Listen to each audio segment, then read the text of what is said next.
everybody. Welcome to episode 110 of Games My Mom Found. I am Mike Albertin. Who's with me tonight? I got nothing. Snail Pie aficionado Michael K. Hughes. And Dark Knight Red Fox. Okay. I was just thinking, what can I even say for this game? And I'm like... Man, it took me a lot to even think of that Dark Knight part. I got nothing. So it's just one of those games. And I'll introduce what we're talking about. This is completely my pick, because we're playing The Illusion of Gaia, made by Quintet, published by Enix, came out in 1994. That's right. Yeah, I'm a little surprised at this game, because I should say the background. First, I'm going to say there will be spoilers for Illusion of Gaia, so you've been warned, but if you haven't played a game since 1994, I think it should be okay. It should be okay. But hey, you never know. Hey, there would have been spoilers for me until this week. I rented this game a bunch as a kid, but I couldn't get past the first kind of real dungeon in the game, the Larai Cliff, that whole area with the Incas. I could never figure it out for some reason as a kid. So you never actually owned the game? No, I did. I rented the game a bunch, and when I bought the game, I finally figured it out later and got through most of it.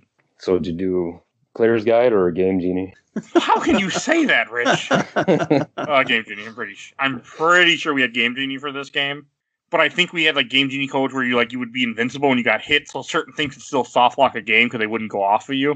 Right. Because Game Genie wasn't always the best. So, for those asking, what the hell is Illusion of Gaia? Well, Illusion of Gaia is an action RPG that is sort of loosely based on the Quintet whatever the hell series people like to call it, and trying to connect these. Quintet trilogy. Soul Blazer, Illusion of Gaia, and Terranigma. You should probably explain what a Game Genie is, too. Game Genie, what many would know, is Game Shark. It gave you codes so you could adjust the game and make things easier, and a little screen would come up and you'd put codes in. It's a cheat device.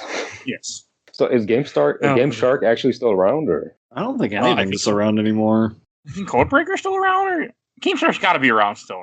Did it really go away? I have no idea. Anytime I buy a game, it's usually not in store, so I don't pass by and look for Game Shark. I think he's right. I don't think it's around anymore. Wow, it disappeared. Yeah, people just straight up mod their systems now anyway, so it doesn't matter. Yeah, PlayStation 2 was the last one, then it's gone after that. Wow, holy shit. Action Replay, let's see where Action Replay falls into. I think Action Replay stopped too. Yeah, the 3DS had Action Replay, but after that, that's the last thing, and PSP, but yeah. Imagine as the consoles got more and more... Imagine as the consoles got more and more advanced, it probably got harder for them to figure that stuff out. Yeah. That makes me kind of sad. I never really thought about it. When we played Resident Evil 2, we had cheats, but we just paid $1 for that cheat, and we were all good. That's what it is now. Developers are like, nah, we're just going to make people pay for that stuff. Oh, man. You are right, though. I probably should explain that, because to me it sounds like completely normal, but, it's not anymore. Yeah. People born in 2000, they're like, what the hell is this guy talking about? They're probably not listening to an Illusion Guy episode, though, so. Hey, you never know, man, if they just go through the episode. I'm a big fan of this game. I have been... So as I was saying, I rented this game. I beat it at some point as a kid. I'm pretty sure I had to beat an emulator version of it with save states because I just could not... Either Game Genie wouldn't work exactly or I just never did. But all I know is I did see the ending at some point as a kid. And as we were starting to say... this game is sort of a trilogy, with Terranigma, which never came to America, being the final one, and Soul Blazer being the first one of this little series. But people also like to say ActRaiser 1 and 2 fit in the series too, but we're not. Is it just because they use some of the same resources? They use the same sound. A lot of the that's from Soul Blazer and ActRaiser. Some of the sprites are also the same. So Soul Blazer is technically number one. So yes. Does it actually play a role in the overall storyline of this one? Did I miss anything by not playing it? Nah, not really. They all just have general themes that carry over between games. It's not the same characters or anything. The only thing you missed is hearing the same sounds and going, wait a second, I heard those sounds before. That's mostly... I had the same reaction anyway. I did play ActRaiser, so... It's reused sound effects in there too.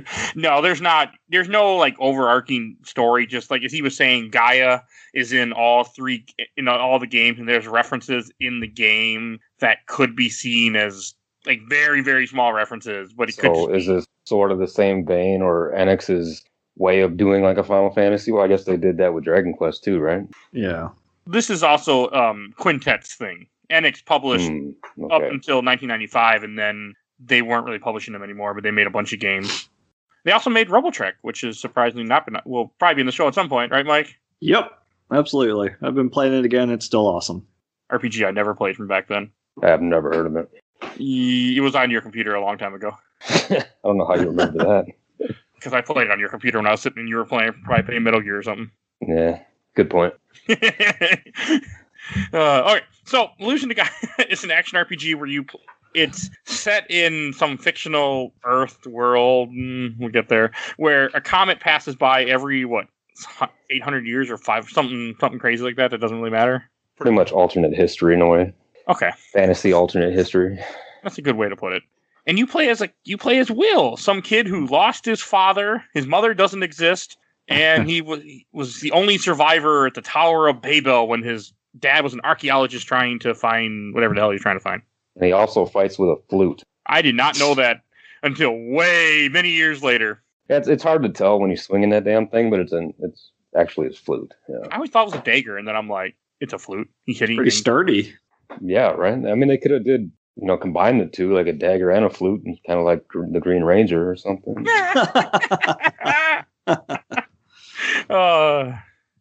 would have been cooler. I mean, when I didn't realize it was a flute, I didn't care. But then when it hit me, I'm like, really? It's a flute you're hitting things with? Yeah, it's kind of soul crushing. Like you're beating these big ass like crystal golems with your purple flute. And there's something hidden inside the flute the entire time. It doesn't knock out until you hit a blue little barrier. Yeah, and you're bashing the hell out of that thing. But nope, only that one point. And wouldn't a flute not work if something was shoved inside of it, I'm assuming? You would think. I used to play clarinet, Rich. Wouldn't it be hard to play something? Wouldn't it something? To answer your question, yes, it would. I just wanted to make that joke. One thing I thought would never be revealed on a podcast, but hey, let's keep going. That's what happened. I played a little bit of clarinet in grade school, too. We were in middle school when we first met. Yeah. I played saxophone in grade school. I mean, that's a good start. I played recorder. That's almost worse. So, I've always had a love with this game, even though I don't know well, I know why. I always liked it because I like games that try to take our Earth and use things from it and change it a little bit. Like in this game, you do visit a bunch of different ancient myths. Like you have, I'm not sure what Mu is based on. I know it's something like that hidden city of Mu. Sounds familiar. Like I definitely heard it outside the context of this game. Yeah, and I know the Incas, the whole the Aztecs, all of that is the pyramids of the ancient Egyptians. I like games that do that type of globetrotting. And kind of work it in, and they make it explain it why you're doing it. I like it if they do it in a creative way. I suppose. I feel other games definitely pull it off better. Something like a Red Alert. I really like that kind of alternate history deal they did there.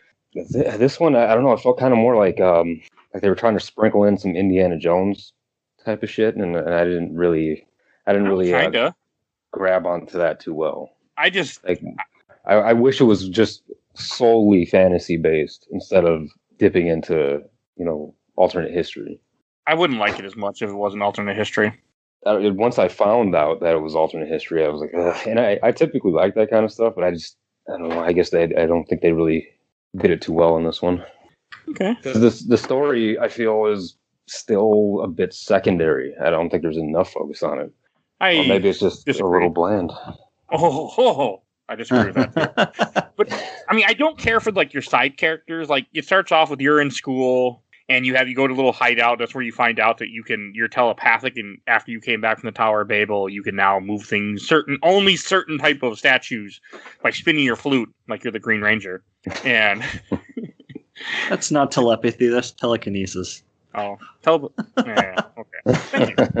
I don't know my psychic abilities very well, apparently. And I hate his friends. I have never realized how terribly scary the sprite of Seth is. I know it's supposed to be glasses, but for some reason my brain just kept seeing the scary looking face. I mean, it's the same thing with Emperor Gestel in Final Fantasy VI, where I thought for the longest time... he was a dog person? Yeah, I thought he was a dog, and it wasn't. Hilarious. Years later, I'm like, he's not a dog? For a long time. I mean, I guess that could be a bit confusing, considering you had a little plush animal bat in your team, and Umaro. I mean, I guess it could be a little confusing, but a dog. I don't know why. I just always thought he was a dog. It wasn't. It was way later when I realized, oh, he's an old guy. Oh, okay. Yeah, I can see your misconception with Seth Sprite. He kind of looks like he has those, like the Turians in Mass Effect, the little the face tendrils on either side of his mouth. Oh yeah, that's pretty bad. That's a little weird. It bothered me a lot, and I never noticed it before. I don't know. I just for some reason when I was doing it, playing it for the show, my brain was like, what the hell? Almost like he has slits for eyes. Yeah, and weird. It really bothered me a lot. We should just do a whole episode on sprites that people missee all the time, like Aghanim from Link to the Past, where it looks like he's got a weird tiny head on top. Well, you know what to do. Write that down in a little notebook. We'll do it later. I'm going down a rabbit hole right now. I shouldn't be. Okay, I'm looking at Final Fantasy VI sprites, and I'm like, I need to stop doing this. All right, so reel it in, buddy. Reel it in. I love Final Fantasy VI, but with Illusion to Gaia, I think the sprite work is good, and I like the story. I like how he's living with his grandparents because I just kept thinking of Spider-Man, and I like how he ends up. I think doesn't the pig show up first? Yeah. Okay, the pig shows up because the princess ran away from the castle and is hiding in your house for some reason. Yeah, he goes into the house and he's like, a pig is wrecking the place. What? Oh, Hamlet. It starts off odd. The whole game is just odd. You end up getting arrested pretty quick. I think you go to the castle. They take the princess. You go to the castle because they want to see you the next day because they want some diamond ring you don't have or you don't realize you have. I always thought that was kind of odd. The first thing you do, you go to the castle. Hey, I came to see. It was a misunderstanding. Yeah, throw him in prison. They just throw you. And then the first 20 minutes of this game, you're just sitting in prison for a couple minutes and you can't do anything. Right. And how old is this kid at the time? I don't know, 12 maybe. She's not very old. Middle school age. Yeah, you think his parents or something would be wondering, or his grandparents, where is he? Right, or they, could have escorted him there or something. He is a minor. They're all hopped up on snail pie. Yeah, right. That snail pie feels like a reference to Soul Blazer because there are snails in Soul Blazer. I don't know. It just seems like a weird translation thing. We're going to be quirky and funny and talk about snail pie. Okay, maybe. Because even when you're in the jail cell and the spirit of your father talks to you from the flute and he's like, is it Grandma Lola's snail pie great? Yeah, Dad, sure. That's how you know you're hallucinating. What an appropriate time. Thanks, Dad. Yeah, right. That seems like an important conversation we need to be having right now. Where are you, by the way? I don't, and they never said if they're executing, if they're going to kill him or they throw him. Maybe they just threw him in there because they thought he kidnapped the princess because he checked on the pendant before he checked on her. That could be what it was, right? Yeah, you got to wait 3 days and then fight the dragon tank. yeah, that's what I was thinking too. I don't know what they're planning. They're actually going to come check on you. They're just going to leave you to die. But I remember I went in there the first time and I'm checking all the different things in the room. I'm checking this, checking that, and nothing happens. It's just nothing. I'm like, what? Well, that's the thing about the game, right? There are a few points where you literally just have to wait it out for something to happen. Yeah, this one's definitely not the most egregious either, which we'll get to. Yeah, there's a couple bad ones that why I got stuck. And I think you have to wait for the stupid little pig to shows up, and then he gives you the key, and then you can escape. But it's a very odd. There's actually a one of the guard sprites in one of the cells to the left of you. You can't talk to him, but you can see him standing up against the wall. It's weird. But also, if you're going to throw someone in prison, why would you leave them with their flute? That's just throwing... He's not going to use that as a weapon. He can keep the flute. That'd be weird. If you electrocuted someone, beat them up, throw them in a cell, let them keep their radio on, too, just in case they need to contact Zero on their way out. They might need it. Oh, God. I don't know. That bothers me in games when somebody's thrown in a cell and they don't take away their equipment. Make sure you don't leave them with a fork. Then you're in real trouble. And that's actually when you get first introduced to battle in this game, where it's just very basic action RPG. But one thing I think is tricky, and I had someone who had commented about this, where you don't always know what to do because the game doesn't, if you don't kill every enemy in an area, you won't get a power up. You won't, and the game doesn't communicate that to you at all, really. And that's your only way of leveling in the entire game. Yeah, and you will be in trouble if you do not. That's probably the thing that the game does that I like the most is it gives you an incentive to seek out and kill every enemy for that power up. Yeah, which I do like. There is something satisfying about clearing each stage or floor. Yeah. Especially when they drop a health power up and you're like a hit away from death. And it refills all your hearts. When you desperately need it. Yeah. They don't give you a lot of health upgrades, I felt like, though. Or not health upgrade, but health, like, refills. Oh, the herbs? Yeah, they don't give you a lot of those either. You can't buy them. The save points also refill your HP. Right. Yeah, which is nice. But I just found it was weird how I didn't get, like, because sometimes enemies would drop little health, like little hearts that would refill, like, some of your health, but it wasn't very often. It was not a common thing. Yeah, right. Forgot about those. Yeah. I mean, I did play with save states because, you know, it's me. So did I. I mean, there's certain parts where I wouldn't have bothered just redoing so consistently if I didn't have save state. Especially when, you know, like later on with the Mummy Queen and all that. No, not a chance. Oh, the Mummy Queen is... Yeah. But we'll get there later.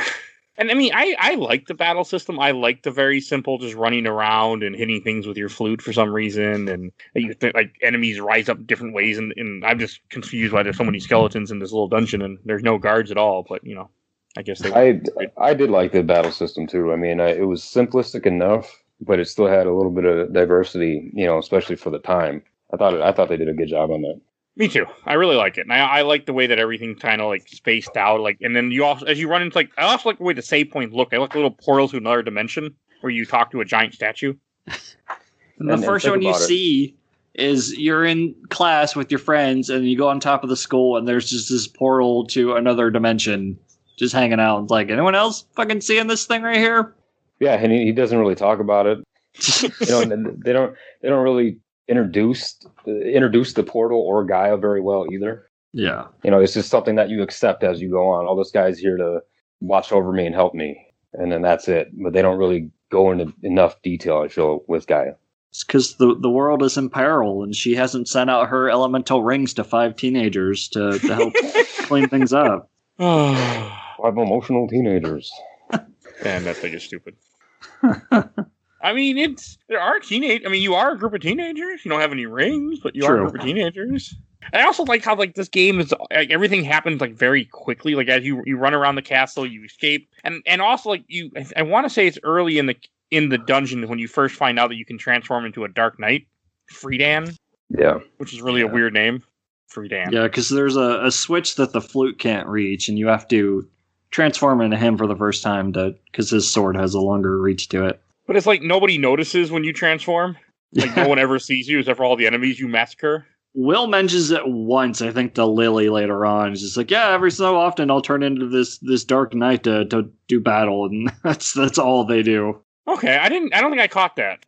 Yeah, they do mention it once, but that's the thing, though, is that a lot of that you feel you should have way better explanations for it, or either said, like, damn near at the end of the game, or you just never fully get an explanation. Which is too bad. I wonder if it's like Secret of Mana thing where they just couldn't fit all the text in the word bubble, so they had to chop the story up to make it work, or to make it fit. I guess it doesn't really work. I think it works. I mean, I like the dungeon. I really like running around Edward's castle. I like how at the end of it, when you escape, he just turns back into Will like nothing ever happened, and he just goes up to go see Kara. And he also, it's interesting, like every guard in the castle, they're all just sleeping, like no one's there anymore. Like, it's nighttime. Lock up the gate. We're good. Yeah, nobody's I don't need to guard. And we got people in jail, but we're fine. Yeah, that's a big cliche, obviously, in castles and sleeping guards and all that. Another thing that kind of paralleled like Zelda. I mean, besides even some of the combat and everything, like that was another parallel, sleeping guards and castles and all that for the time. Yeah. Is it in the prison that you run into Lily, or is that later? Or is that when you first go home to check on your grandparents that are missing? No, I think it's back home because she's actually in their home when you get there, right? I think you talk to her in her like dandelion form in the prison.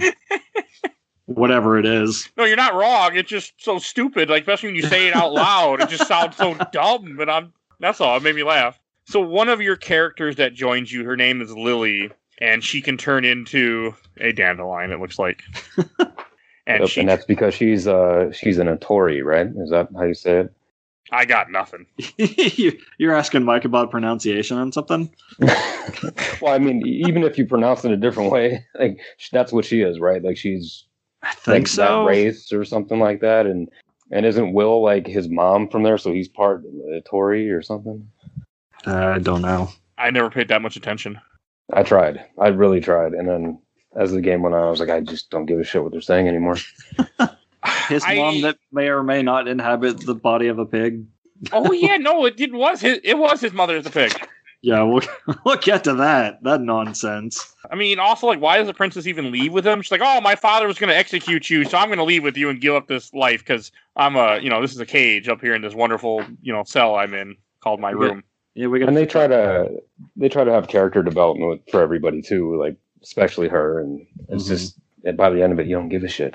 You have the rebellious princess trope. And then who finally learns what life's really about and starts to appreciate it more and appreciate other people. And I kind of like Kara at times. So does Will later on. Yeah. There are some really odd moments though. Like, I mean, after it's because you go home, you see that your parents or grandparents are missing, and then I think it's something about they mentioned the jackal, which is like this bounty hunter that might have killed them or something. Which gets a build up for majority of the game, and you only see him. You don't even fight him. It's such a waste. You never even fight him. You just light him on fire. Yeah, he goes out like a bitch though. Yeah. The fire, the part where he's crawling on the ground on fire is the coolest scene in the game, though. Fair. That's fair. Yeah. We are jumping way ahead. Yes, we are. And then after you get home, you meet Lily. Lily tells you to go do something, but then you go back to the castle and go get Kara out of the castle, which to me just seems like a really, really bad idea. Like, you just escaped this place. They just threw you in prison. You're like, hey, I'll just go back over and go check on the girl. Unless you get her before you leave. I can't remember which one. I think you get her on your way out, and you got to go get I think it's on the way out, yeah. The leg of roast yak from the basement that you just keep in your pocket for like a month. I mean, it's kind of... Oh, no, he sees Lily in person in the castle before you go back to the house. Oh, okay. She transforms into her human form, and then he gets Kara. Then they go downstairs, get the yak, and then they leave. But the maid is awake when you leave. Like, you can talk to her, and she's awake. Don't you think she'd turn her in? Like, hey, if I just watch the princess leave, I might be in a lot of trouble tomorrow. Yeah. Nope, I didn't see shit. Was I the only one that was impressed by the world map in this game that isn't really a world map, but you go on like a cool little map, you see the little sprites walking across the map, and they go to the new town? Oh, they sure do walk across that map. I thought it was so cool as a kid. I thought other games pulled it off better. Like, it reminded me a lot of Final Fantasy VI, being that you brought that up, but reminded me a lot of that, and I thought 6 did a hell of a lot better with presenting that. I mean, I just looked... I mean, you're comparing this game with the second best game ever made, so of course 6 did. What's the first best game? Really? According to Mike. What game? Chrono Trigger. Oh, Trigger, okay. Just gonna, I don't know. You're gonna say another Final Fantasy or something? No. 6 is the best. All right, well, that I can't argue that. So. I know. I know I'm not right, but to me, Chrono Trigger and 6 are my 2 favorite games of all time. I can't fight that. I mean, some really good ass games. This is up there for me too, though. It's one of my favorite Super Nintendo games. Well, now we can start fighting. It's all nostalgic. It's all just going to the rental store and playing it and never being able to get unstuck because for some reason me and my dad could never figure out how to do a very simple puzzle coming up. So yeah, I'm not surprised looking back that me and him could not figure it out, but but at the time it just yeah, we'll get there. And then I think it's after you go to the town and you go to your house, see that's been broken in by the jackal you're full scared of, and you leave with Lily to go to her hidden village. And as a kid, this scene, you get to this empty hill, there's nothing there, all of a sudden he's playing his little flute, and all of a sudden the town appears. To me, that was really cool. I guess, yeah. I mean, I feel it was unnecessary, but yeah, it was a little nice touch. Oh, this is where the grandparents went. I forgot. They weren't killed. They ran away to the town. Yeah, they fled. Oh, yeah. I mean, they kill characters often in this game, though. Like, people do not have a happy ending. That's why you have a little reunion with spirits later on, but that's later on. There's also one thing about this game that I feel like if you don't play with a guide, you will never see. Throughout the game, there are 50 hidden red jewels that unlock a secret dungeon, which I have never seen in my life and never will. But they're not just in chests. They're in random little spots. You have to press A and find them, like in pots and stuff. You absolutely need a guide. There's no indication that they're there at all. They don't blink. They don't shine. There's nothing. Nope. That's why I told you don't even bother looking for them. I'm like, do not do it. Well, I did. I I actually did, and I got the majority of them. But by the time I got to, let's say, the pyramid type shit, I was like, I really don't care about any of that. You get a few upgrades for them, but not a lot. Yeah. For the first time ever, I got all 50 jewels, and I did the bonus dungeon. Oh, we'll have to talk about that when we get there. Yeah. I'm excited now, because I've seen it once in the speed run and recognized the boss and went, wait a second, but that's about as much as I remember of it. Yeah, it's not worth it. We got an exclusive news report. The one and only person in history. I've never known anyone that did it. Well, I also never known anyone that played this game before, so it's exciting for me. Yeah. I mean, the only reason why you guys played it because I made you, but still, it's exciting. I do own this game. I remember beating it back in the day, and I'm sure I cheated, but it's been so long I don't remember. Most of my memories go up into the Sky Gardens, and I hate that dungeon, so it's usually where I stopped. I thought the Sky Gardens were way farther than they actually are, too. Yeah, I remember saying that to you recently when I was playing it. I'm like, I could have sworn these were, I made it further than maybe a quarter into the game and before I stopped, but apparently not. Yeah, it makes it feel like it's halfway through, but it's not. Yeah. It's just because the first part of the game feels kind of long, even though it's not that long, but it feels like it. Everything. If you don't know what you're doing, this game could be difficult because you don't talk to certain people, it won't trigger events. I will say about the Sky Garden too is when they begin to take the training wheels off. That's for sure. Hell, even on the little when you the first after you in the cliff place, because after you go to the little town and then you get sent to the Aztec. Is it? I'm assuming it's supposed to be like Aztecs. They're Incan ruins is what they call it. Yeah, here, it's Incan. Same type, Central America. What it would have been. I want to say where the Incans were. Sure. You're the history guy. Yeah, I know, and I'm pretty sure they're Central Aztec and Incas are all in that same area, Central America. I'm a big I love this first dungeon. I love the fact that they reference the Incans and God, is that South America? I'm going to Google it. I don't want to be wrong in a podcast. I think it's South America. Okay, Aztecs are definitely Central America. Let's see. We don't want to be wrong for the first time ever on the podcast. Yeah, I know. Pre-Columbian America. That doesn't help me. Yeah. Still sounds like it would be South America. I think you're right. Because I want to say the Incans are the one that have the myth of the El Dorado. Right. I don't know South about America, that. You're right. Okay, South America. Yeah. Ooh, we had to make sure we're not wrong in this podcast. El Dorado, I want to say, is more Mexico, North America, Aztecs. This what you're here for, listeners? Your fourth grade history lesson? I'm looking up El Dorado now. El Dorado, Colombia, so South America. Yeah, because that's that movie, El Dorado, and they're in South America. I remember that much. They're in the Amazon and stuff. Yeah, I never watched it. I would say it's a good movie, but I don't think it is. It is until the ending. It's just kind of very abrupt. Okay, I don't remember it, but I always remember that myth because I love, one reason I like this game so much as a kid is I love myths. I love these myths. I love the myth of the Incans and the City of Gold, or in this case, it's a golden ship, which would not float in any case, but no, we'll go with it, sure. And, I mean, the sprites, I feel like the enemies, like we were saying before, have a very good variation, too, in each dungeon that you're in. Like in this one, some of them look like statues. You had mud men. You have stuff I felt like fits in what would be South America. It fit for me, and I really liked it. I did enjoy, too, that they had a variety when it came to the dungeons and how everything looked. Like, nothing really looks the same. Like, when you're in a dungeon, all the rooms look the same for the most part, but dungeon to dungeon, they look drastically different. Yeah. And they all play pretty well. None of them are super confusing. They're nothing, at least really. I don't think they're super confusing. Well, there's certain points, but it's not. I kind of begged it. That's why I give up. I've done worse. I mean, I've played worse. If I could, by memory, get through the water temple, this isn't shit.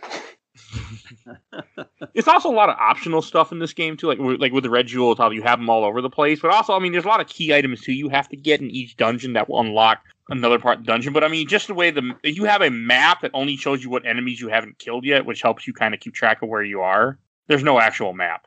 Speaking of those key items, you'll get the slowest text crawl on the Super Nintendo every time you pick one up. You get the little jingle. It's like, you got the key to the mine. They force you to listen to that jingle. You are not skipping out of that. That's why it's so slow. Uh-huh. I actually had the music on for most of this game, but after a while, I just did podcasts. How's it to live through life as a deaf person? I have other people's voices in my head all the time instead. Wow, that sounded that sounds insane. I know. That's the Like point of something you it. should get checked out. I listen to a lot of podcasts when I play games because it just, I don't know, I do better that way. I did have the sound majority on for this game because I really enjoyed the music a lot. Music was a nice touch. The only issue I had with it is that it was extremely repetitive. Yeah, Every dungeon had the same music every town. Yeah. That's the only thing I didn't like. But it was good music. It's just not diverse enough. It's that childhood stuff for me. Like I'm very, very nostalgic for that era of me. I've noticed. That's how I always knew when I was in a combat situation because it always plays that same dungeon theme. Yeah. Okay, I can attack now. And the cliffs. This is a dungeon where I got stuck in the Incan ruins forever.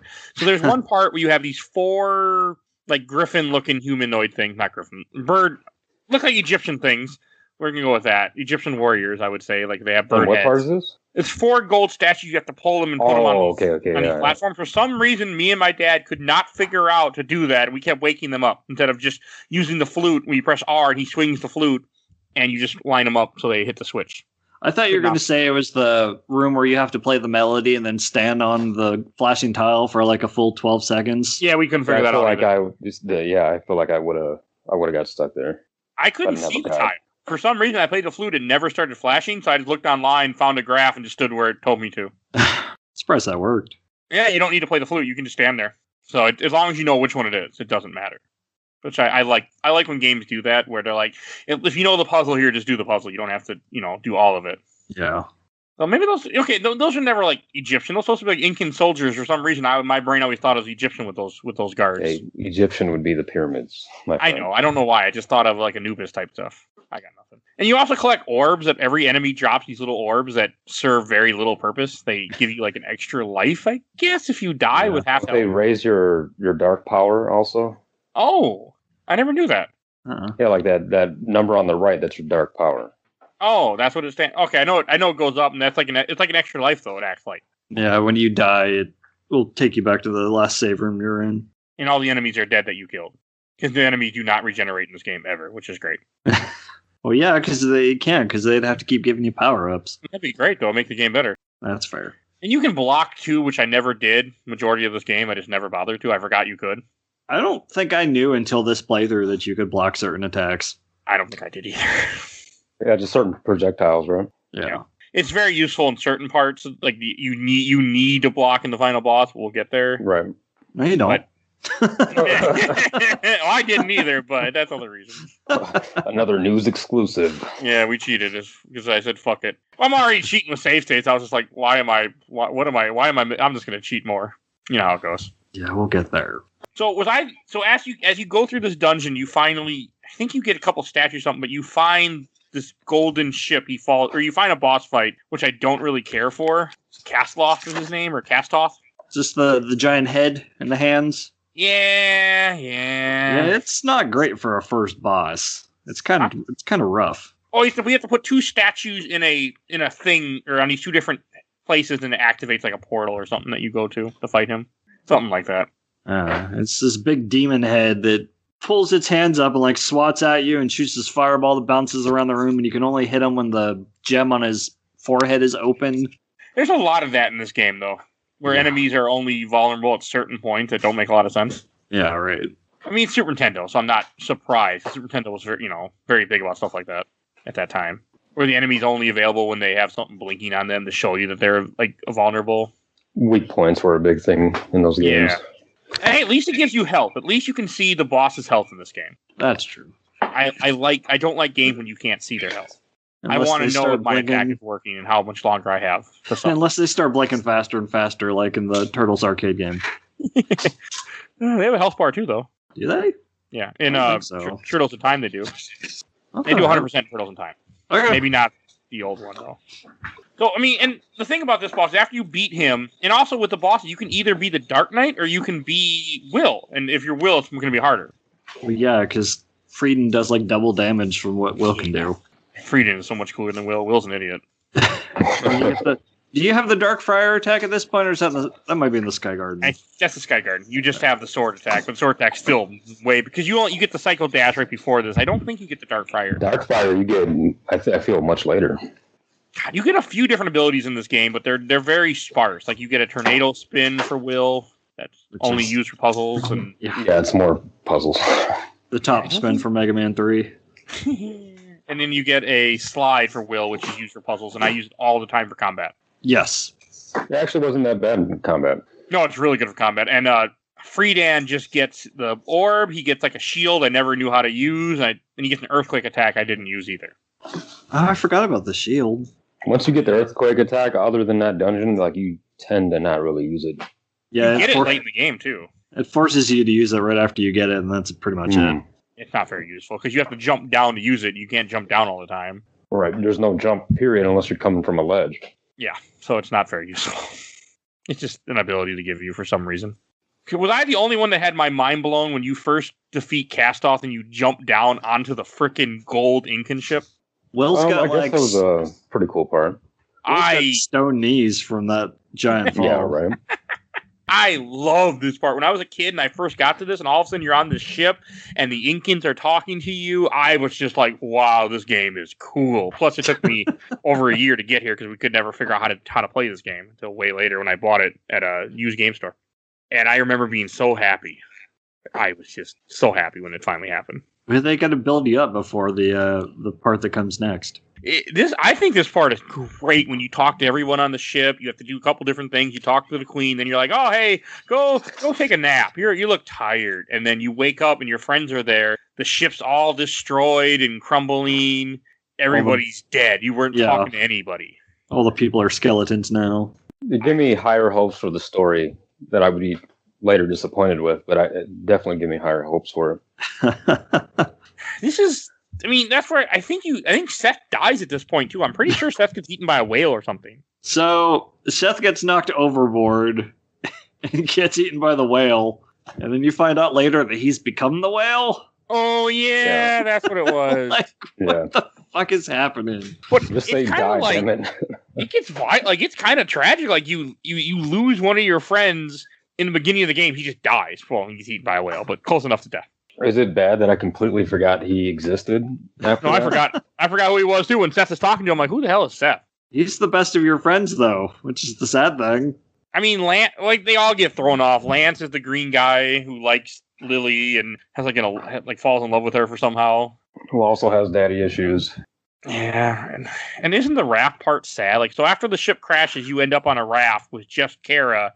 And I think this part is really, really dark. Another part where the game doesn't do anything. It makes you just wait. Mm-hmm.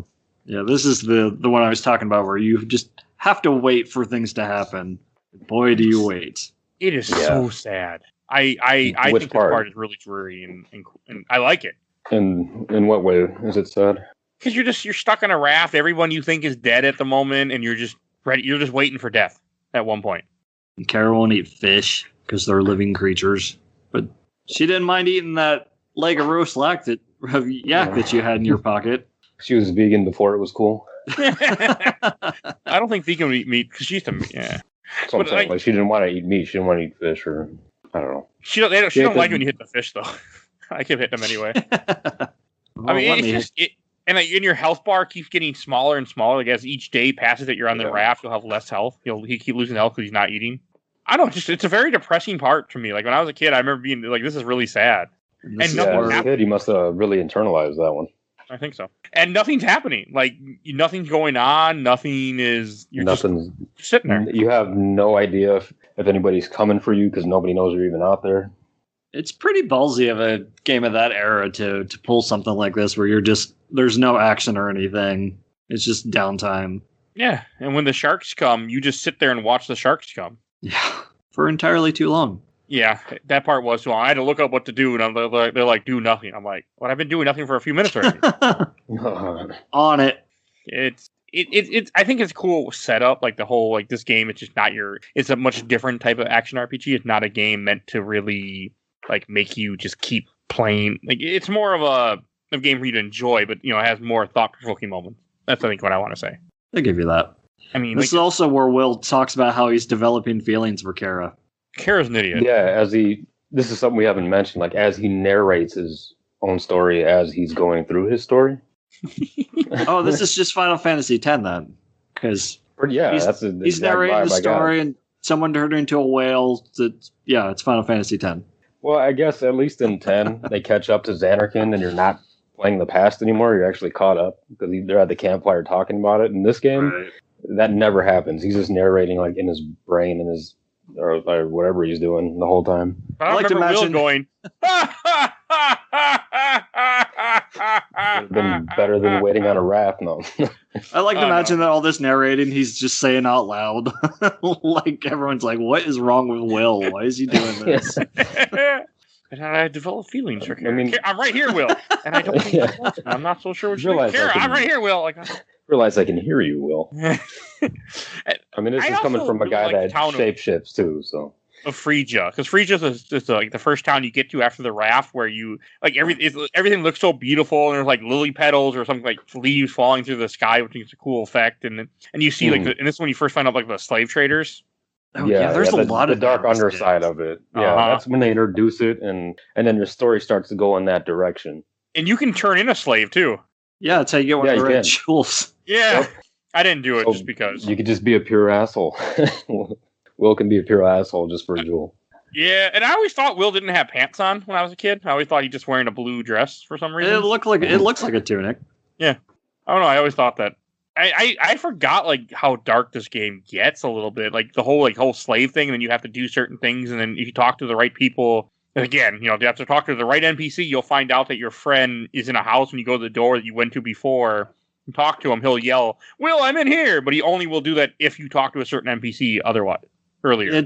Because when you're on the raft, you get a letter from someone named Sam talking about being stuck as a slave, and then when you go to the cell where the slaves are, you meet Sam. Oh, okay. And Sam tells you about Eric. Yeah, it's like Eric was trying to break us out. You can even try to like buy a slave too. You can go to the slave thing, and they'll tell you to go home.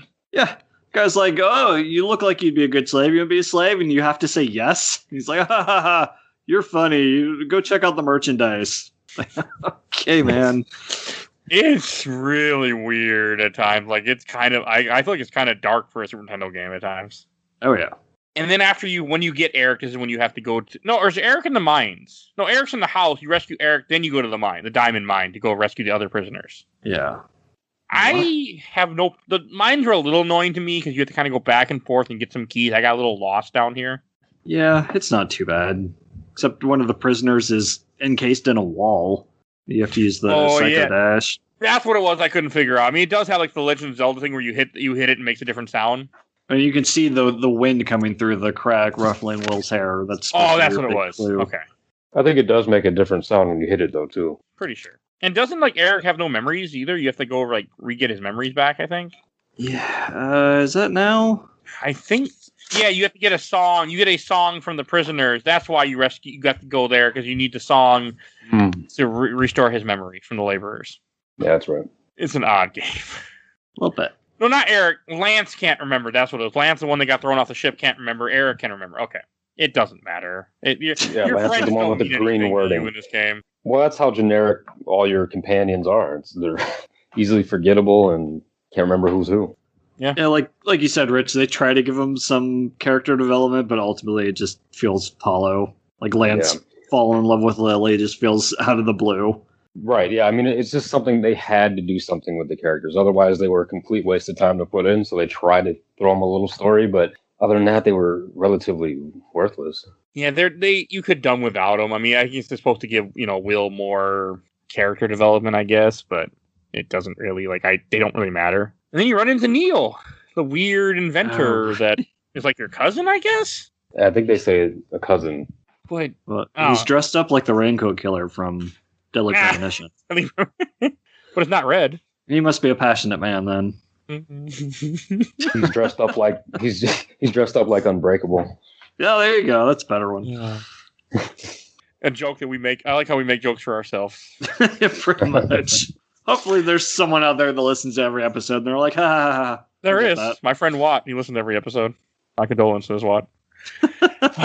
So after you end up meeting Neil's, when you get sent to the Secret of the Condor, it's another part that really kind of got me because I want to say this is based on something in real life when you go see this whole rock formation. Like the drawing you can see from the sky, and it's a big bird, and you have to like check a certain part of which is what leads to the Sky Garden. I don't remember what myth the Sky Garden is from, but I know it's from something. Yeah, I'm pretty sure the outline of the animals is real. I think you're referring to Skyward Sword. I am not. Hanging Gardens of Babylon, maybe. Maybe. Because when I searched Sky Garden myth, that's what came up. Sure. So maybe that's what it is. I mean, that's one of the 7 wonders of the world, right? And then the Great Wall of China is one too. So maybe that's where they're taking inspiration from. And that would make sense. Like, the Hanging Gardens of Babylon are considered one of the ancient things in history. So I mean that's the thing I like, because everything, there's so much stuff that's based on stuff from history in this game. Right. Like Mu is the hypothetical continent that allegedly disappeared at the dawn of human history, which is where we go to. So you brought up a little earlier about how you didn't like the Sky Garden. We should talk about that since we're here. So the main part of the Sky Garden is there's this hub area where you're supposed to collect these 4 jewels and take them there, and each jewel is down a different path, but you have to go down a certain one to be able to turn into Frieden to get all the way to the end of the other ones. So, like, I went in clockwise from the right, and the one all the way to the left is the one that turns you into Frieden. So, like, I went down each path to a dead end and then turned back, and, like, it's just a pain. And then you go to the underside of the island, too. Yes. I don't know. The word you're looking for is really cool. Oh, bad. Got it. Okay. Bad design. I like it. I like jumping over and being on the underside, and where you hit a switch and it affects the other side. Like, things go up. I thought it was super damn cool. It is cool. It's just it's confusing to navigate. What about you, Rich? I don't know. I just followed the guide. I went down the wrong path at first. I think I went down the right one also. And I was like, this doesn't seem right. Like, I think I'm misinterpreting the guide here. So I just went to the left one in order and see what it said. Like, it didn't say why to go in order. And I didn't question it. So I just went with it. I went all the way. I went right, bottom, left. And I had no issues. Huh. Guess what guide I actually used, though? Game Facts? Nope. Oh. Something we used back in middle school. That's a long old memory. It's not coming back. I went to RPG Classics. Oh, I love that site. That's a good site. I forgot that existed. I used to love that site. When I looked up the guide, that was one that popped up. I was like, you know what? I'm going to use one from there. They appreciate the hit. Where I got the Red Jewel guide that I used. I should have did that. I didn't follow a guide for the main game. That's probably why I had so much trouble. I had a guide pulled up. I didn't use it too often. I needed it a little bit later in the game. I got stuck a couple times, but I try to play without it for the most part, just because a lot of times in the dungeons you don't even really need them. In most cases, like maybe a spot here or there, but I'd read a little bit, then I just kind of wing it, and if I felt I needed it again, I'd go back to it. I just think mainly for the Red Jewel part, you do need it because you will miss. Oh, absolutely. And yeah, you have to periodically check for that too. A lot of this game for me is in my memory though, so that's why I didn't have a guide. I know I have almost this whole game, like, it's all there, I found out. Everything but the pyramid. The pyramid wasn't really in my head, but a lot of it was in my head. What's taking up all that room up there? Well, I can't remember when you tell me to go to the store and get milk. There's too many, like, I can tell you how to play Xenogears from start to finish, but I can't tell you I can't remember to get milk. But you can't tell us how to get through Chrono Cross. No, I can't do Cross. I can do Trigger. I could actually recite Chrono Trigger and Final Fantasy 6 from start to finish. I'm not going to, but I could. Yeah, we already did that in an episode. At least Chrono Trigger. But those are games that are always engraved in my head for life because they mean so much to me. Yeah, Trigger and Ocarina are definitely two of them for sure. Yeah, not as much from Ocarina for me, but 64 sucks. Not my favorite system. Yeah. You're going to make me spew hate speech on Link to the Past if you keep it up. It's not the best system, and it's hard to emulate. I think that's what hurts you more. It does hurt me because I can't buy them and I can't emulate them, and I just don't like the system as much. It is hard to emulate. I love that. So, what do you think of the Sky Garden boss, where you fight a giant bird with a mask on? I thought it was completely forgettable. He was a complete pushover compared to the first boss. Even when you do your boss run at the end of the game, like, you beat him in like 5 seconds. He's an easy boss. Yeah, that's about how I beat him the first time. I just tanked his ass. Like, he was hitting me, but I just kept hitting him with Frieden. He went down, no trouble. I didn't mind it. I'm okay with an easy boss, though. Oh, yeah. 100%. Because this game gets hard sometimes. Yeah, no, he goes down really fast. Even in the guy that I saw in the video that I'm watching right now, they beat him real fast. They beat him in like under a minute. He's super easy, and he doesn't have a lot of iframes. Like a lot of bosses in this game have iframes. He's vulnerable most of the time. Or they teleport around the room when you hit him. He's also a really strange boss. And like, one thing I haven't mentioned, as you beat each boss in the game, you get a mystic statue, which is just the token that you need to progress for the game. The MacGuffin. Yeah, that's a good way to put it. So I mean, I like them because I like this game and I like everything about this game almost. So that's why. The nostalgic in me is very happy. The game gets really like, then you have a really dumb part where you jump off the Sky Garden, get picked up on a plane, and for some reason all your friends are hanging on the plane too. Yeah, because Neil is this big inventor, and he invented a plane. Wouldn't you just leave I can understand Will jumping on the plane, but why is Kara on the plane? Lance is hanging on to the back fin of the plane. Eric's hanging on to part of the wing. Like, why? You gotta have all the friends. Then they crash, I think? Or the plane crashes or something happens. Yeah, I think it explodes or something. I can't remember. And how do you I'm looking at it right later now. on in the game? He has another plane that he promises won't explode this time. Okay. Oh, Seaside Palace, though, like that part is apparently this is where you end up landing on this myth is based on the continent that doesn't exist, that continent that they think was lost to time. Yeah, this dungeon sucks. Everything about this part sucks. Like, you're in a seaside palace, which looks like it's underwater. You see all your friends that are like ghosts. You see skeletons that you can talk to, and you fight slimes or something that have no real purpose. This is where they first bring up the vampires. I hate the vampires. Yeah, they're the second to worst boss. Yeah. It's. I had a hard time. I had to look up a guide for this dungeon because I got lost. Because you have to run around like going up and down these stairs to find a key item. Use the key item on a fountain and then find the exit. Or no, find a key and then find the exit. I had a really hard time with this place. And this is not even a dungeon really. This is just you running around in like a place that's mostly safe. Oh yeah, I was referring to the actual dungeon in Moo. Dungeon sucks too. Yeah. Talk about the water temple. Lowering the water levels was a real pain in the ass. I had a hard time with Moo because like one of the chests that you need or the items that you need are invisible. You have to look where two statues are looking at each other and then press the A button. I actually figured that out on my own this time. The game will tell you. Yeah. But I had a hard time with it. I guess the vampires are kidnapping people and eating them or something, I guess, at the point of this. What's going on here before you purify the fountain? Yeah, that's what vampires do. They eat people. Yeah. So I think that's it. I don't think they say drain their blood, though. I'm pretty sure they don't say that. They just something about eating them, I think. It's probably Nintendo censoring. Yeah, like, when in Earthbound, you weren't going to bars. You were going to cafes. They weren't drunk on beer. They were drunk on milk. Yeah. I don't like Moo. I'm really not a fan of the water area, like you said, raising and lowering the water, and not a fan at all of this dungeon. Not a fan of the golems you got to fight. I do not like this place. No, not at all. Not my place. Those golems do a ton of damage that they spin at you.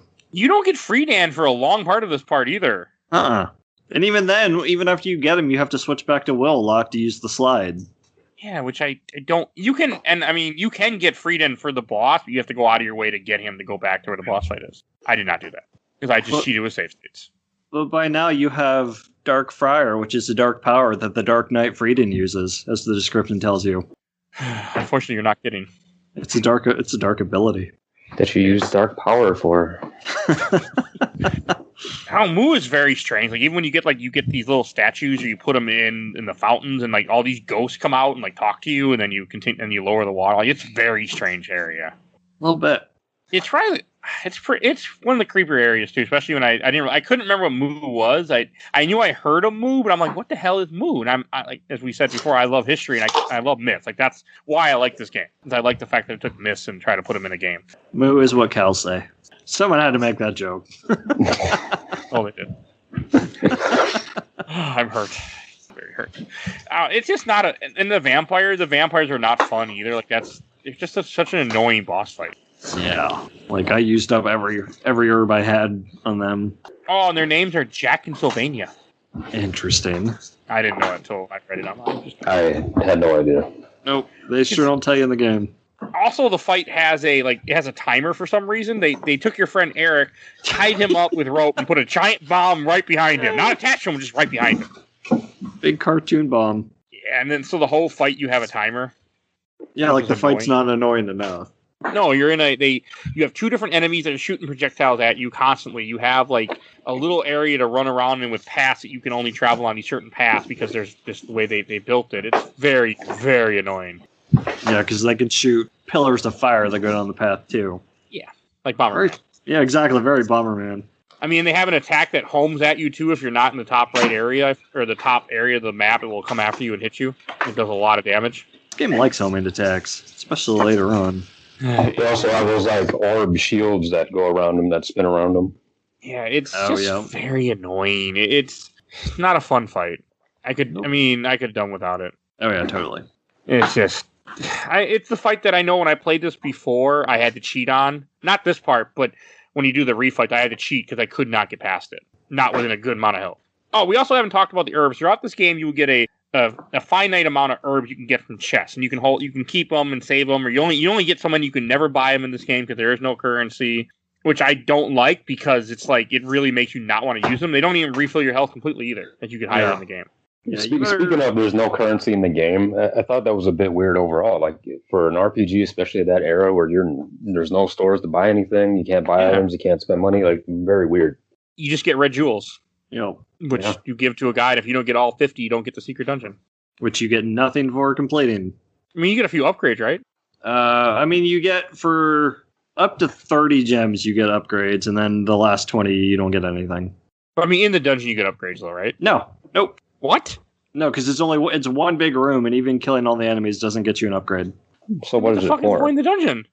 To fight the boss from Soul Blazer, I guess. I don't know. It's real dumb. Wow. You made me happy. I never done it now. And I also find this part, like after Moo, when they go into like caves, and there's another part that's kind of depressing where you're just like they're eating mushrooms, kind of like starving, and just walking through the tunnel for 8 days. Another like filler moment. It's longer than that. I want to say it was like weeks. Yeah, it was weeks down here. Yeah. Okay. They go through a lot of really depressing moments in this game, though. Like it's kind of odd for a Super Nintendo game. I felt like. Oh, this is when Seth talks to you too, because you're in the ocean. Okay. He starts banging on the wall in Morse code. Yeah. Oh God. I try to forget about this. It's one of the dumber parts. And again, like I'm watching it right now, like you're talking about with the text it's just so slow. It likes to build the tension. Well, think about this, Mike. I know you're bringing up that, it took a lot of chances by being dark and whatnot, but think of the games that are better that have done very similar things in a better way. Like Trigger, Chrono actually dies.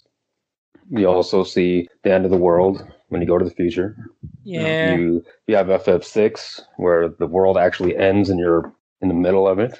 Yeah, Kefka wins. But just pulled off so much better. Yeah. Okay. Well, again, you're comparing, the best gems ever to something else. I don't know. I think it's just, to me, it was just kind of like the way they do it is very in your face at times, and it was something that stuck with me.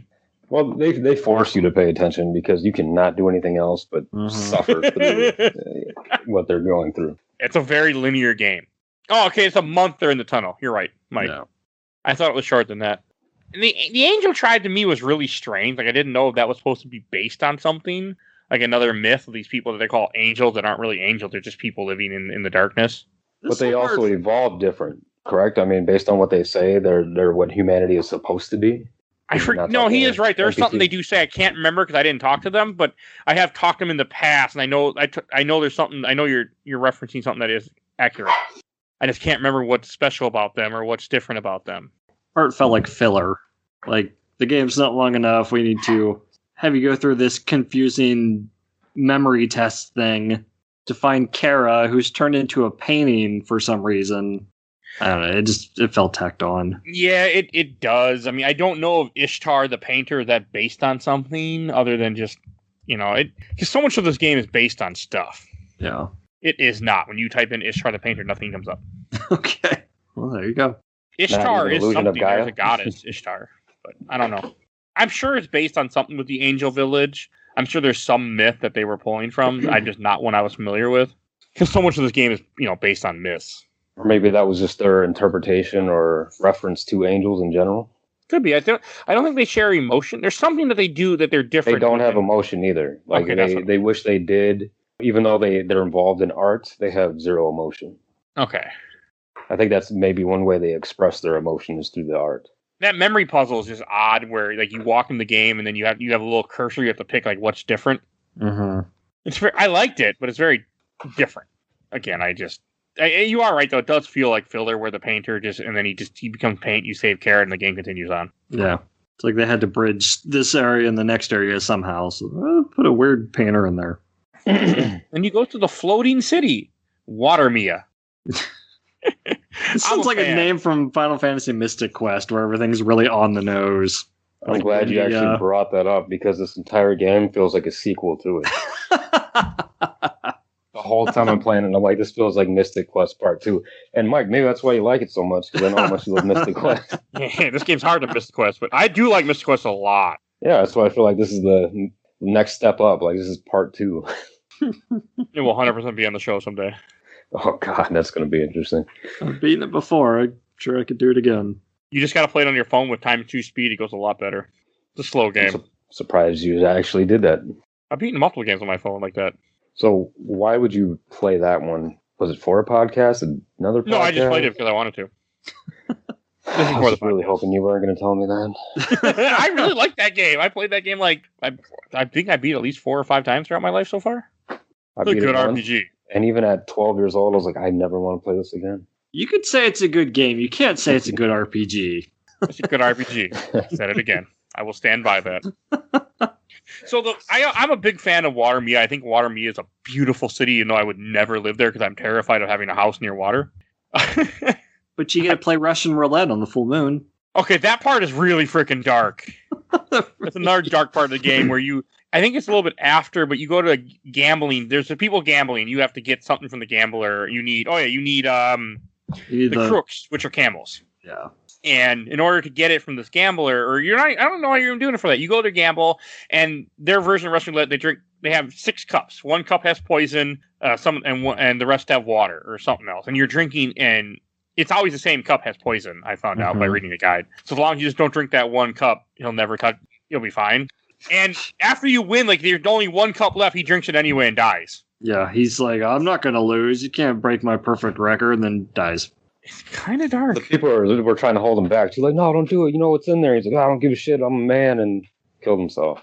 Yeah, it's really, really dark. So it's pretty much suicide by pride. Yeah, they show exactly. everybody in that point. Yeah. I don't think I realized how dark it was when I played at this point. Then you go to his widow, and she's like, you can have he gave you his camos, like, because you won. I'm just like, what? Aren't they more like kangaroos? Don't they kind of hop? They're like a mix between the two, I think. Yeah, and how convenient is that? Like, he just happens to have the right amount of kangaroo camels that you need. He might, this is where Lance meets his father, too. Isn't there a whole scene where Lance tells Lily he loves her at this point? She turns and she, like, pieces out. Yeah. Okay, yeah, that's... And then you go to is this the Great Wall of China dungeon? Yes, which is a good dungeon. Yeah, it's fine. It's decent. The boss is kind of blah, but the dungeon, I again, more, another, wonder in the Great Wall, and I like that you get to go there. But the game kind of tricks you where you won't know to go there because Lance disappears. You have to check your inventory to find a note he left in your inventory. Yeah, this is where I finally had to look up a guide because I talked to everyone in town. They wouldn't let me go anywhere else. I'm like, what the hell do I do? And the guide's like, hey, check Lance's note. I'm like, what note? What are you talking about? It's in your inventory. Okay, I wouldn't have thought to do that. Yeah, to me that's kind of odd, because most people I feel wouldn't think to do that. I know I wouldn't have. Why is Lance slipping notes in your pocket? I like how he even says, I don't think you probably won't even notice this. Like, you don't have a choice. Well, Lance seems to be a creepy ass guy. I mean, that's why the girl ended up taking off. Anyway. Well, women don't appreciate you say I love you too quickly. Like on your, like, maybe in the first month you know her and you just tell her you love her and she's like, okay. Well, when you're stuck in a cave for 4 weeks, you start to go a little crazy. I think it's cool if they put the little love relationships in here, even though they're, as Bill would say, Bill Tucker, completely unearned. He'd be upset. But I as a kid, I thought it was cool. As an adult, I still have no problem with it. Like, a lot of time has passed since the start of the game, and you wouldn't know that if the game didn't tell you, because it's just really unconveyed otherwise. Because this whole adventure, I think, it is a decent amount of time that they're traveling in between stuff. Like, even when you go from like a town to another spot, it's not supposed to be like it's instant, like it looks on your map. It takes them a day or so to travel. Yeah, because when you leave Watermia to go to wherever you're going next, I think Neil says it's like a 3-day walk by truck. Yeah, it's nothing short. And the whole reason why Lance goes to the Great Wall of China is I think he's looking for an antidote to bring back his father's memory because his father can't remember anything.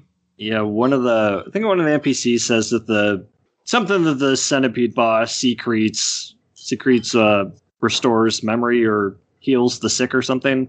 So I think it's memory or something. No, I can't remember exactly what it was.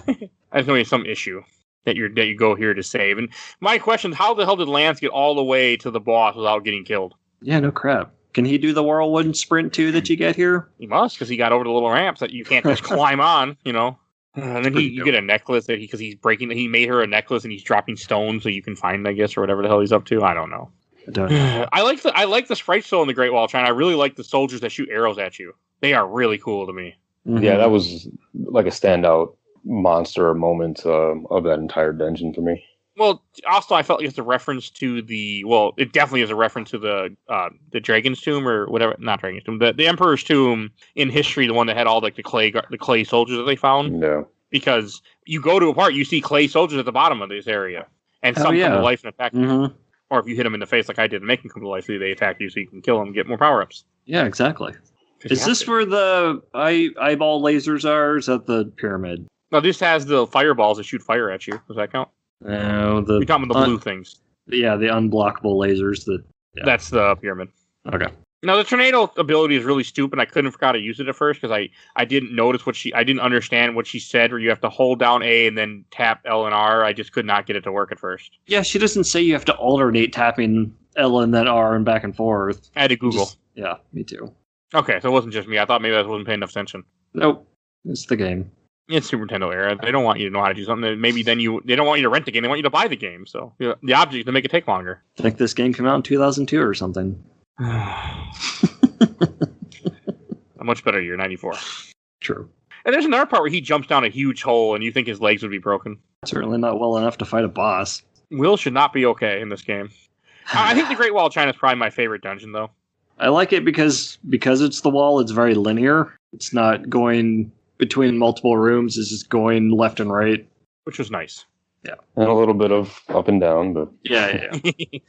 A lot of up and down, but it's still a very interesting dungeon. It's not too complicated. It's not super confusing or anything. I think it's a very good dungeon. Yeah, I think I would agree. It is one of the best. Yeah. The boss is a giant worm, which is kind of annoying. He's not that hard. No, it's just tedious because you can only hit him. He's so fast, you can only hit him at certain times. He reminded me of the boss from Fusion that we fought. That gives you the speed booster. That stupid worm. I have no recollection of this event. It was like 3 weeks ago. I guess it's longer than that, but still. It's longer than that, but I can't remember. But yeah, he's not bad. He just hang out at the bottom of the screen and attack when you can. He makes little babies that he shoots out that then shoot things at you, but you can kill them pretty quickly. And I had fun fighting him. Yeah. I just thought he was stupid, but I still had fun fighting him. Yeah, there's definitely worse bosses in the game. We're about to design and difficulty. Wait, is he not in the refights? He's in the refights. Was he? He just dies super quick in the refights because, at least when I fought him, he just did the same thing over and over again where he just sat there and opened up his mouth to shoot little babies at me, and I just beat the shit out of him real fast. Yeah, he's super easy in the refight. In the regular fight, he likes to run around a lot and make babies, so you're constantly you have small windows to hit him in. Yeah. And it makes it take a lot longer than it should. In the original, your attack range isn't as wide as it is when you're using Shadow. Yeah, you get the best character in the refights anyway, so that helps. It's not. Yeah, the refights, but they're all stronger though too. Mm-hmm. I can't. So after you end up going to, I gotta pull up my guide here. So after, so after the Great Wall, you have the Mountain Temple. This part. No, you go to some town. You go to a town, right? Yeah, don't you go to the abandoned village in quotations? I thought that's a little bit later. I think that's the end of the game all kind of blends together. Might be. Dao or Abandoned Village? I think it's Dao you go to, and then because you go to the town. You talk to like some stupid guy that he's like musicians that tell you, hey, there's something on this mountain with mushrooms or something. You go to some giant mushroom place. Oh yeah. That place, I forget why you go there, but it feels complete. That felt like complete filler. You got to go get the teapot. What the hell is a teapot for, though? It cuts through the illusions of like spirits. Oh yeah, because you go to Ural's a town, and this is where you find Neil's parents in quotations that are owned like this. I felt like to me the India Trade Company, what they were referencing from history. Yeah, could be.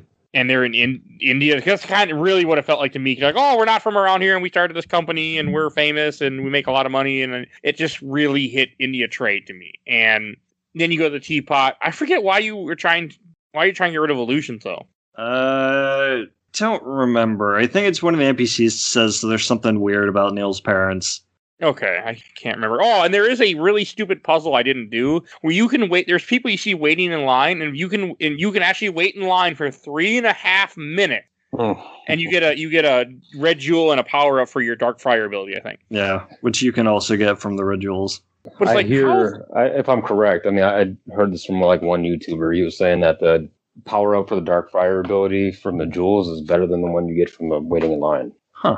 I don't know if that's accurate, but that's what he was saying. Okay. That's cool.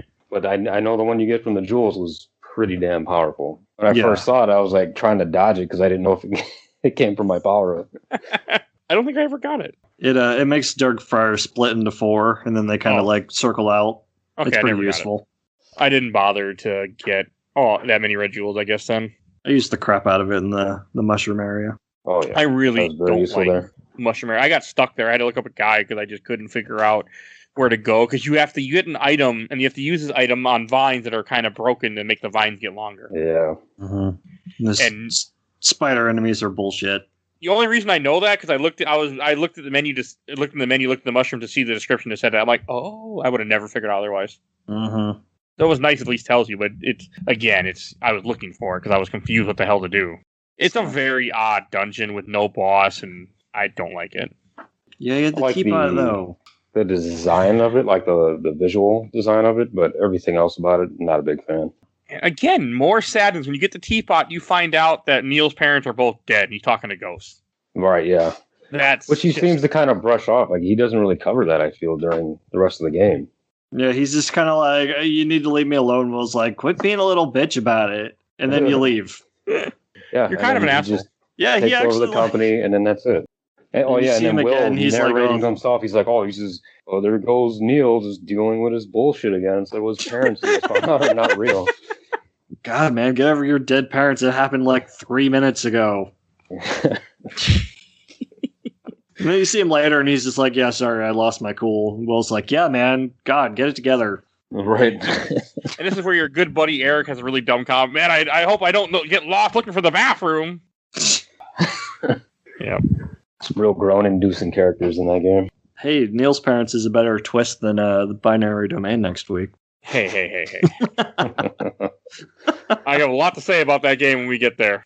I've got some things. So, we'll get there. And this is when you then go to another depressing moment. So after you find out that Neil's parents are dead, Neil doesn't go with you anymore. Lily and Lance got together because he told her he loved her, and then he gave her a necklace, and she was able to make sense of it all. And they stayed in Watermia too to take care of Lance's dad. I mean, hey, it's a cool town. I mean, I could never live there because, like I said, I'm terrified of things flooding because my basement, when I lived in the basement, flooded multiple times. So I would not want to live on a raft. But you know what? It is pretty. You're not prone to seasickness. The seasickness not the part. My worry is having all your stuff get flooded. Just float away. You come out one morning and the rest of the town's gone. Hey, the coming home to like a foot of water, or no, probably maybe it's like 5 inches, 6 inches of water in your basement is not a very fun experience. When you think about it, that town, they were built on stilts, weren't they? The homes. Like that. Is that what people say? Well, no, I mean, when you go in the houses in that Watermia or whatever, you got to climb a ladder to get up there in each house. Point. Yeah. So you're not really going to find a lot of flooding unless the water level is really rising. Yeah, their method of transportation are giant lily leaves that they float around on. I've been traumatized by water, sir. Can't you tell? Oh, it's like Unbreakable again. Yeah. Oh yeah, because he can drown. Okay. Yeah, and he did. I've never saw the rest of that trilogy. Locations. I want to someday though. I feel it's worth watching. Just the ending of the last one is disgusting. Okay, maybe one. I've only seen Unbreakable. I never saw Split or I don't even remember, or Mr. Glass, but someday. Yeah, it's worth it. I have to. Big fan of Unbreakable. I even bought it at Suncoast for like more money than I should have paid for the DVD at one point. I remember that. So, all right. So after multiple copies of that too. Just one. I have bought multiple copies of this game, I should say, since you mentioned multiple copies. I actually bought this game on the Wii, I think, twice. I'm pretty sure this was on the Wii Virtual Shop at one time. Don't know. Maybe I'm hallucinating and I'm confusing.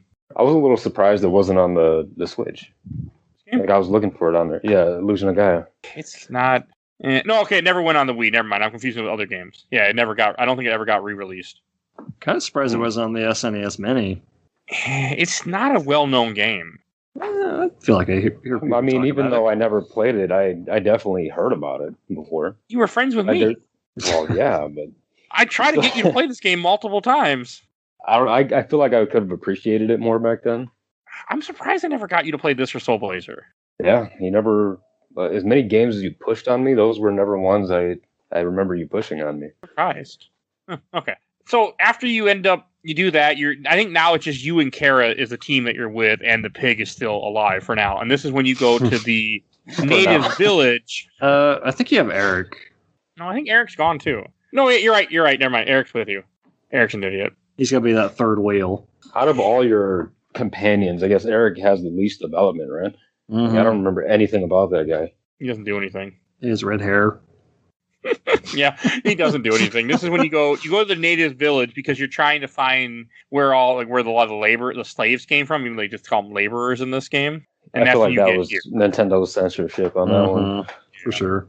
And I want to say the laborers are being taken, or the slaves were being taken for the company Neil's parents work for, her own. Yeah. Okay, because again, that's why I think it was I can't remember if India Trade Company had slaves, but I'm assuming they probably did. That's why I felt like a reference to that too. We'll just watch the Pirates movies again. I'm sure it's in there somewhere. They love to talk about the East India Trade Companies.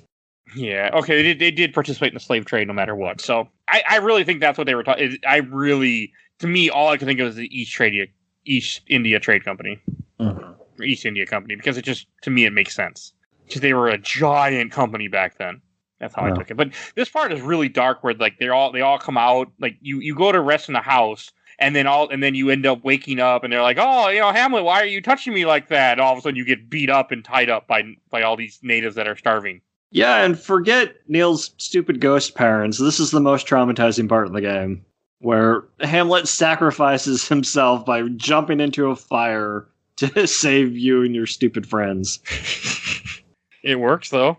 Yep. And then we see the spirit of Will's mom come out of the pig. Yeah, that was also really strange.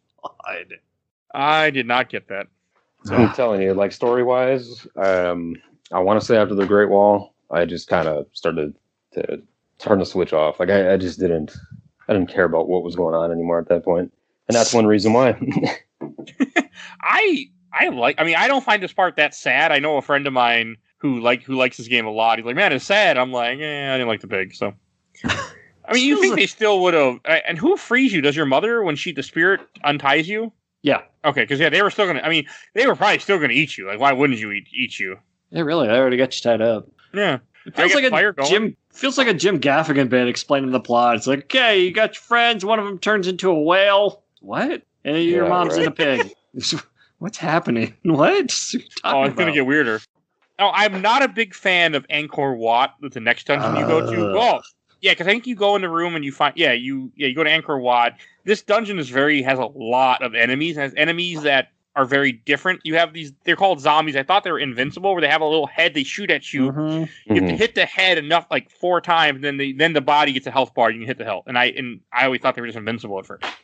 It's a long dungeon, too. A very complicated dungeon, I felt. The enemies do a ton of damage, too. And you got the bush one. The guys that look like the bushes that are outside. Yeah, they're a little greener, but yeah. Mm-hmm.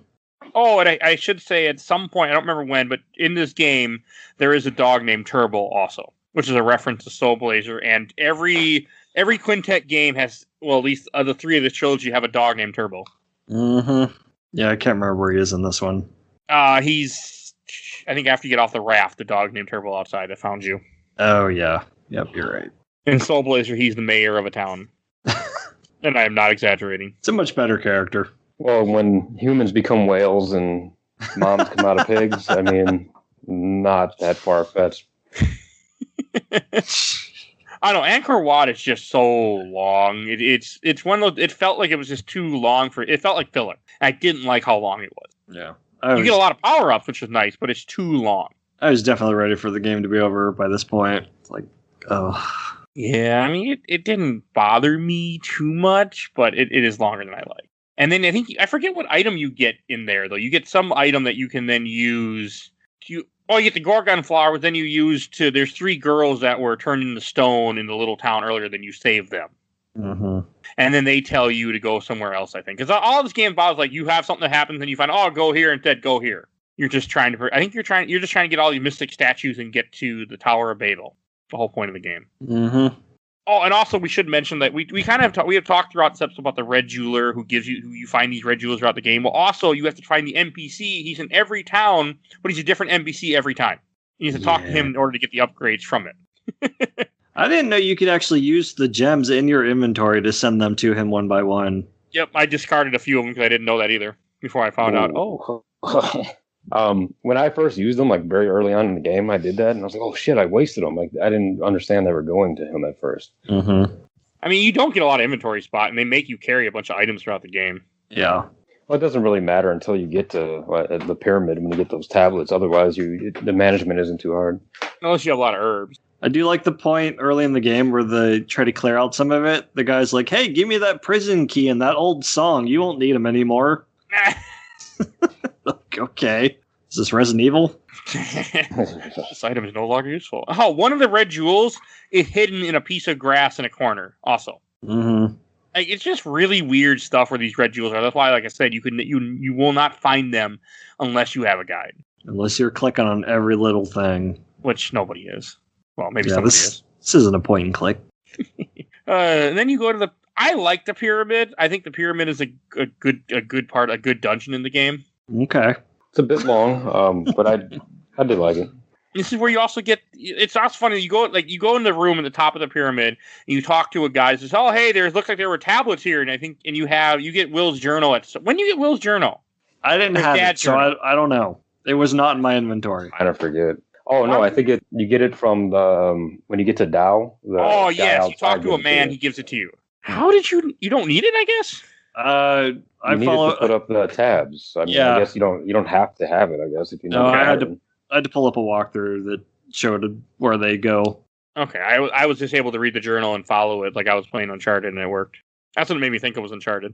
Yeah, it's a very Uncharted thing to do. Maybe Uncharted got inspiration from Illusion of Gaia. Maybe it's a spiritual successor.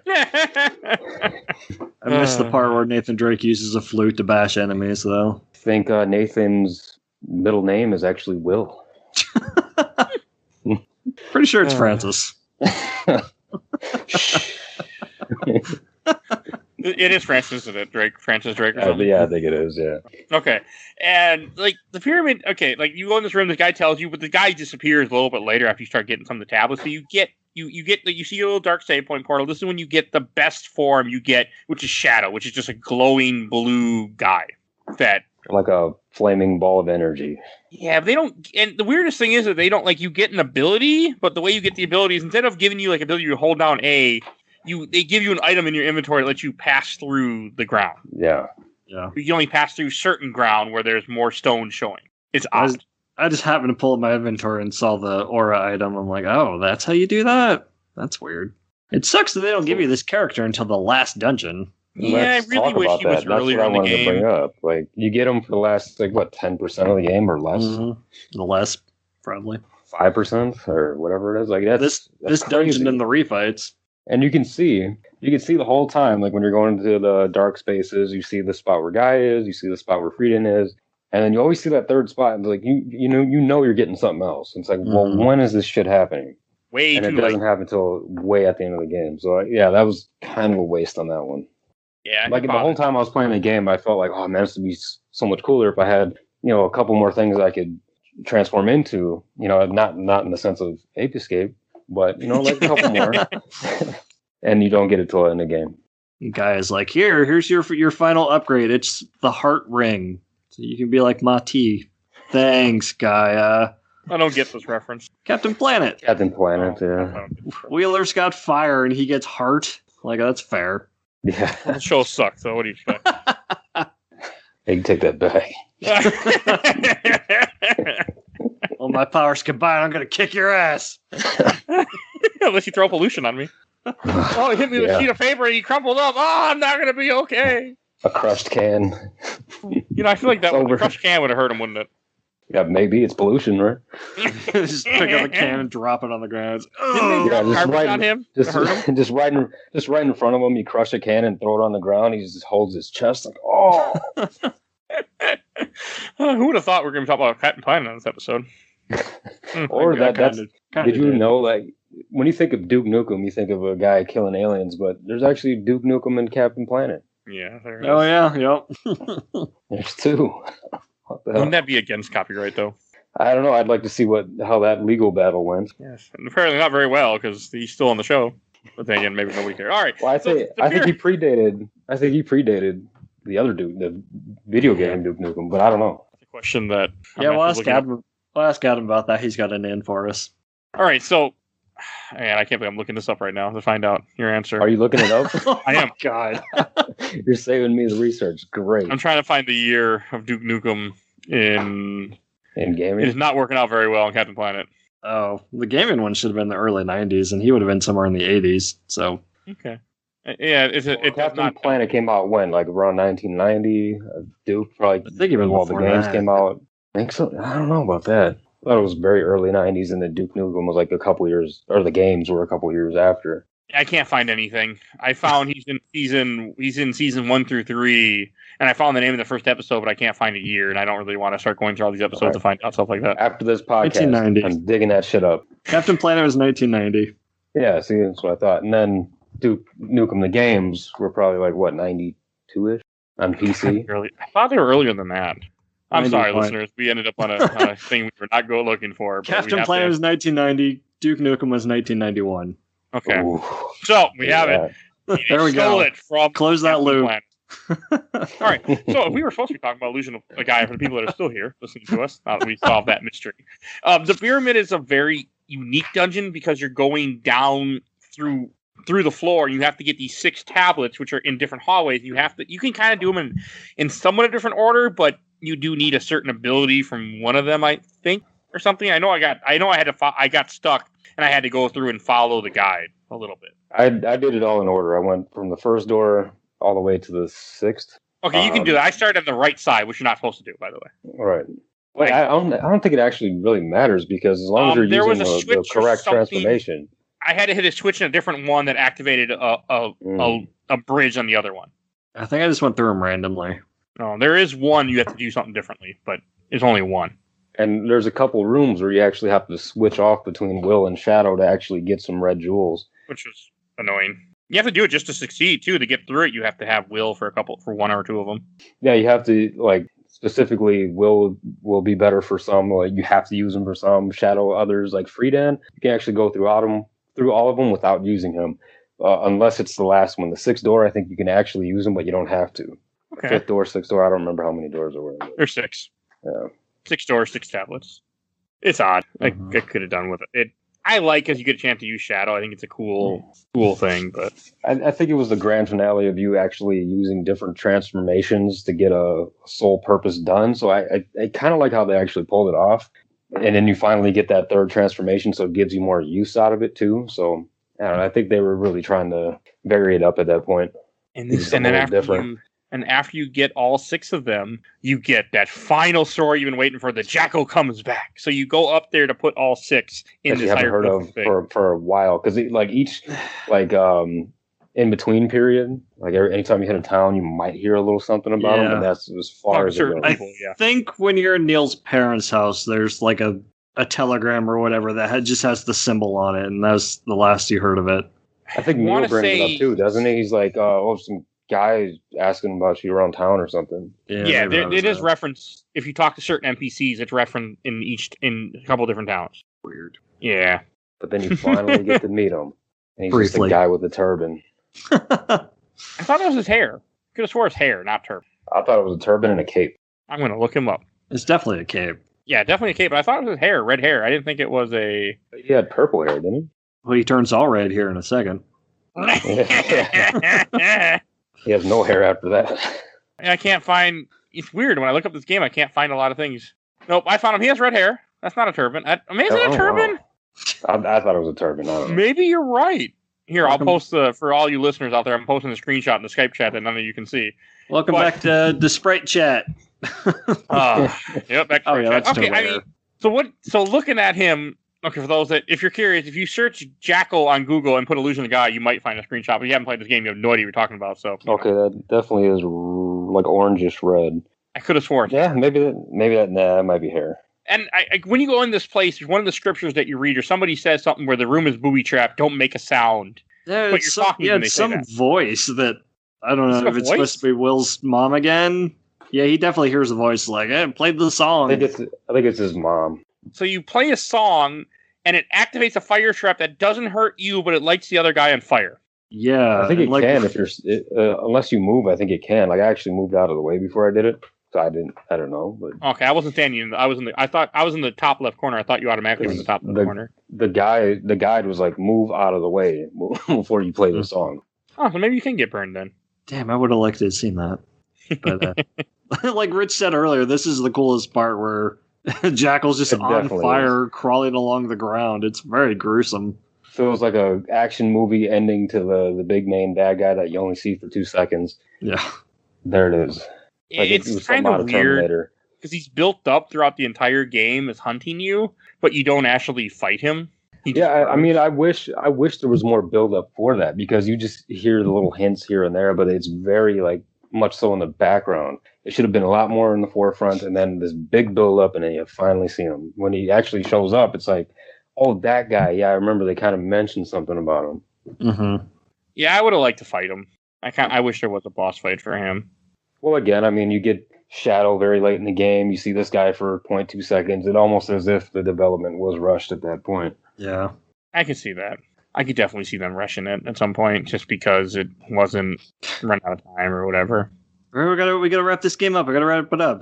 Stop putting stuff in. It's like, we still gotta get Will's mom in there somehow. She's the pig now, all right? Yeah. We're done. We only got 2 transformations and like 1 empty slot open. What are we gonna do? Just throw some shit in there in the pyramid. Who cares? And also, I think is it after you kill the Jackal that you fight the boss? Yeah, I want to say. Yeah, because it like opens something in the floor. Portal. There's a little blue portal that you used earlier to teleport you back to the main room, and that's where you fight the boss. The blue. I hate this boss so much. The Mummy Queen is by far the worst boss to me. It is the worst boss in the game. Yeah. Because kind of explain it to you guys. So you have 2 different levels that you're on, and it's a big boss, like that moves back and forth. And when you hit her, she splits into a bunch of little blue ghosts. And depending on how much damage you've done to her so far, either when you have to wait till you have to hit a certain ghost that's a brighter blue than the other ghost and make her go back and form. Hit her one more time, then you got to keep running between these two different platforms where you jump on an elevator, shoot up, run to the middle, jump down, run to the elevator, shoot back up, and then continue this process. Mm-hmm. It's really stupid. I didn't realize that you had to hit the one particular ghost until I read it in the guide. Because I was just kind of shooting the Dark Friar out, and every so often she'd turn to normal. I'm like, oh, okay, I've just got to wait it out. And when she stopped turning to normal, I'm like, what's happening? I had to look it up. Yeah, it's not friendly. Not the worst boss, though. That's yet to come. I thought this was the worst boss for me. It was the most difficult for me. The final boss is way worse. I cheated, so it wasn't a hard time. Well, yeah, but Cheat too. It drove me to cheat. It didn't take much for me. I was already cheating with save states. As Ninja would say, I was cheating myself. Yeah, well. So there's also, when you go back, so this is at the end of the game. So you get the pyramid, you get the 5th mystic statue, and you're now. I think you can head back to Dao where you go to the Tower of Babel. I don't remember. I do know in Dao there is a snake minigame I want to mention that serves no purpose other than get red jewels. You have to hit a bunch of little snakes that pop out of a jar for like over a minute. Snake Panic. Did anyone else play it? I did not play it. I mean, I did see there was a minigame, and he was like, "Oh, do you want to play?" I was like, "Nope." Never talked to the guy again. This is one of my 4 notes. I got a score of 77 on it. That's more than the guy in my guide. He got 76. Oh, nice. I don't remember what I got. I didn't. I know I got some items for it and I left. Because I found a really good strategy years ago where if you hold down the attack button and kind of mash the D-pad, will continuously attack in whatever direction you're pressing. So I was doing that for Snake Panic and it helps quite a bit. But you can just stand in the center and keep hitting. Yeah. And it will work. So there's the hot Snake Panic tips for you. Yep. It's cool that it's there, but it doesn't need to be. Again, it's all part of for the gems. Right. Which didn't matter to me. And then you go to the Tower of Babel. I like the Tower of Babel is very interesting at first. One, there's no enemies. It's not a real dungeon. You're just walking with Kara, who's still with you, and you see statues of Freedan throughout the tower. I thought that was really cool. And this is also where you have a barrier. Statues of Shadow, the higher you go up. And the Tower of Babel is where his father went missing. She's got another ring like yours for some reason. Yeah, because I didn't really get. I don't think they explained that. And this is where Will finds out he had the ring all along in his flute. Yeah, that whole joke I made over an hour ago. Yeah. It's kind of odd, like, why is it in there? But I guess his dad put it in there to hide it or something, and somebody talks to you again. I don't remember. This is also where you get the 50th jewel, but you can't go back to give it to the dealer yet until after you do all the boss fights, and then the guy offers to warp you back to town. The refights are terrible, because they're about the same, but they're all a little bit harder. Mm-hmm. And it is miserable. It's like, I'm not playing a Mega Man game. I don't want to refight bosses. Yeah. Yeah, I feel like that was a huge waste of time. You could have just maybe had like a small dungeon or something build up to that last boss. Would have been just as good. To me, it's one of the weakest points of the game. This is when I put on my Game Shark code and just cheated and finished it that way. I was just done at this point. I used up every herb I had, I think, on the vampires alone. So I kept save stating, and then I think I had 1 herb, I think, by the end of the game. But I just kept save stating until I was maybe at the halfway point of my HP by the time I killed them, and then made that ride the rest of the time. Jeez. Nice. It's really annoying to me. Like, they're all about the same, but they just take more hits and they do more damage to compensate for the fact that you've been collecting upgrades throughout the entire game. And the only 2 that will give you any issues will be the vampires and the Mummy Queen. Yeah, and it's the Mummy Queen that you just fought. You got to fight again. Yeah, that's my other issue too. And then it also pissed me off because I was wondering how do you get the Jeweler's Mansion. To me, it's stupid that you have to. You finish all the bosses, then you have to get the choice, like Mike was saying, to warp back to town. Yep, to give them the last one. At least you don't have to do everything over, so that's good. Yeah, that's true. But I just think it's stupid that it doesn't open up to you till the very end. Mm-hmm. It's still a rather pointless thing to actually do. Yeah. So, Mike, why don't you tell me about it? 'Cause I don't know anything about the secret Jeweler Mansion. Well, at this point, I had already put on the infinite health cheat for the final boss, so I'm like, I'm just going to leave it on just to get through this. So, like I said earlier, it's one big room, but the combat's exactly the same. You're just fighting the same enemies that you've fought before. Okay. And the only part of note is you go up this staircase and down the other side, and you circle back around. I thought I was stuck. Had to pull up a video walkthrough. There's just it's not even a hole. It's just where part of the understair is missing, or the space under the stairs, and you have to slide through it. Oh. So dumb. And then, the boss is the first boss from Soul Blazer. But he makes a comment about Soul Blazer or something about him being sealed away from somewhere. Yeah. He says he underestimated Blazer and he's not going to make the same mistake with you or something like that. Which is the only thing that connects these two games. Yep, pretty much. That's totally worth collecting all 50 gems for. I've never done it and I probably never will. There's a chest with an herb in there somewhere and that's it. You don't even get health upgrades, you said, right? Nope, you don't get anything. It's just stupid. Because that's the whole point of fighting things in this game is to get upgrades. Yep, agreed. That just makes me not... And your will the whole time, too, right? Yeah, right. Which is also not as much fun. Mm-hmm. Maybe one day I'll do it. I thought about doing it this playthrough, but then I didn't want to read a guide the entire time I played the game. Yeah, I can't say I recommend it. I've seen it. I've seen it once in a speedrun, and it looked terrible. By the time I'd finished the boss, though, I figured I had his pattern down. I could probably beat him without the infinite health, but I wasn't going to try it. I was done. Because that was the last thing I did for the game. Oh, and that hole that you're talking about, there's no identifier you can go through. It's just a black hole, and then black wall looking, but you can slide through it. Yep. I don't blame you for being stuck in it. It doesn't make any sense. It has nothing to show you that it would be there. Yeah. Wasn't a fan. Okay, and then is the boss any different than Soul Blazer fight? Not really. Oh, no, it's the same fight. Yeah. I'm watching it right now. It's exactly the same. I mean, for those that never played Soul Blazer, it won't make any sense. But it's a boss that shoots fireballs at you and has 3 conveyor belts that will push you back if you try to walk towards him. Yeah, if you get too far away from him, he'll shoot down at an angle. So you have to stay close to him so he keeps shooting straight down and lead him over to the conveyor belt where you can run up and attack him. It's okay. It's not great. He's hard in Soul Blazer, though. It's a lot of work for an Easter egg. Yeah, that does seem like it. I mean, especially if you don't get any upgrades or anything. If I always thought you got upgrades for it, and that's the whole point of doing it. But if you get nothing, then there's no point. Nope. Oh, that is stupid. Oh, and then I guess he says Blazer was strong, but you are stronger after you beat him. Thanks. And that's it. Mm-hmm. That's all the 50 jewels you collected for. You get 1 secret dungeon for no reason. And then you go back to the Tower of Babel, or in my case, you just finish the Tower of Babel. And you fight turn the game off and never play it again. I'm pretty sure you're probably never going to play this again, I'm assuming. We'll see. Not that you didn't like it, just because there'd be no point to play it again. I think that's going to be a better plot twist than the entire Illusion of Gaia. I like the plot twist of Illusion of Gaia. So the final... we should talk about the final boss. We'll talk about the ending soon. I have things to say about the ending. The ending has things to say about the ending, that's for sure. We'll get there soon. But so the final boss, which I know Mike was not a fan of. Nope. This is when we had to cheat. Yeah, because there's so much going on. It's literally if you stay at the bottom of the screen, right in the middle, you can avoid almost every attack, and then anything that's coming to you, you can kill it before it even gets there. Well, the first form is a face on Earth. Well, besides that, but yeah. And then you fight.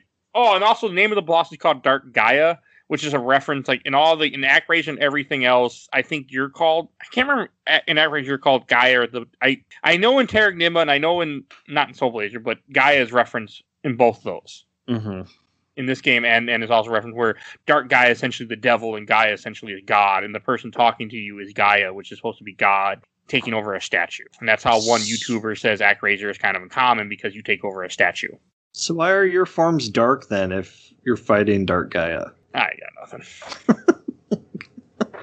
I'm not saying they were right. That's just what they were saying. And also the attack that you shoot off is the Phoenix is from Soul Blazer. It's the final attack in Soul Blazer that you only get in this one fight when you're fighting Dark Gaia. Yeah. Just another missed opportunity. And there was a second form that broke Mike where... To kind of describe it, you're in a small area. You have a small area to move around, and you have little blue water balls that are being shot at you all the time from left and right. You have orbs that are being shot at you diagonally. Not to mention the boss is only able to be hurt for a small time. He opens his mouth before he shoots a giant laser beam at you. Yeah, and the green orbs home in on you. Yes, you can block the green orbs, which I didn't realize you could until I didn't matter because I was invincible, but I didn't know you could. It seemed to work sometimes for me. You can also turn into the puddle if you want to dodge them too. Yeah, which isn't a great tactic because it takes so long to do. And there's no guarantee you're not going to reform right in the way of some other attack. Did you have any problem with this boss, Rich? I didn't. Not really. I think at first I did a little bit. I realized I was getting hit a lot.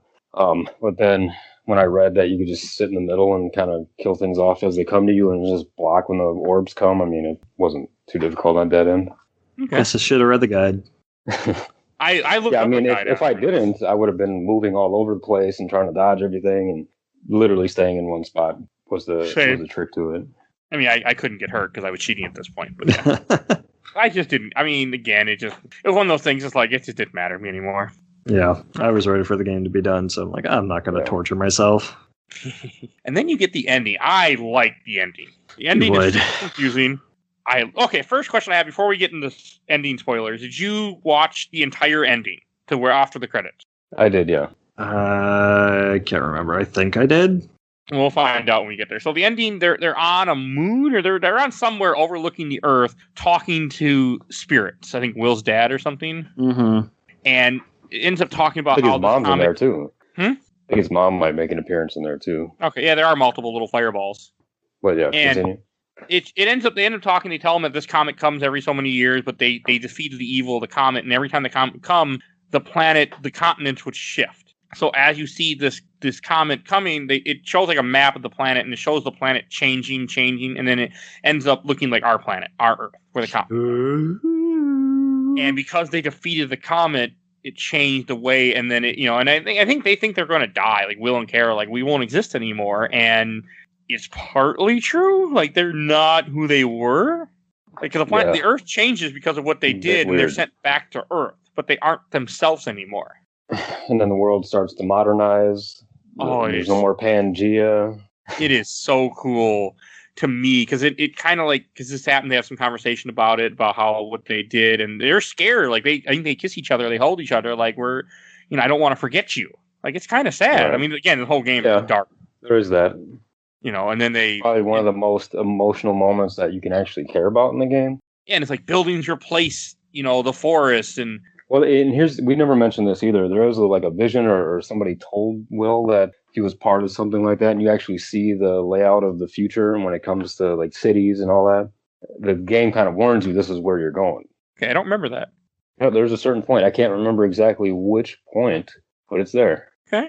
And then after you have all like the long credits, but if you stick through all the credits, you get a scene of Will and everyone in a school building in modern time. Oh yeah. Yep.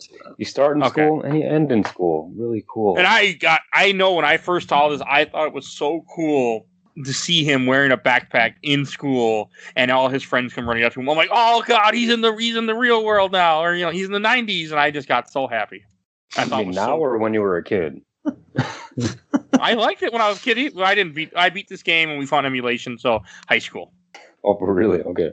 I couldn't beat this game till emulation. You didn't even tell me that in high school. Like, hey, you should play this game. I beat it recently. I don't understand why I didn't tell you about this game. Like, I really like this game. I don't know why I didn't ever tell you. Or it might have been middle school, but it would have been beaten in some point. We knew each other. I know that. Well, I know we first got into emulation in middle school. That was like 7th grade or something like that. Wasn't it thanks to Curtis? Grade.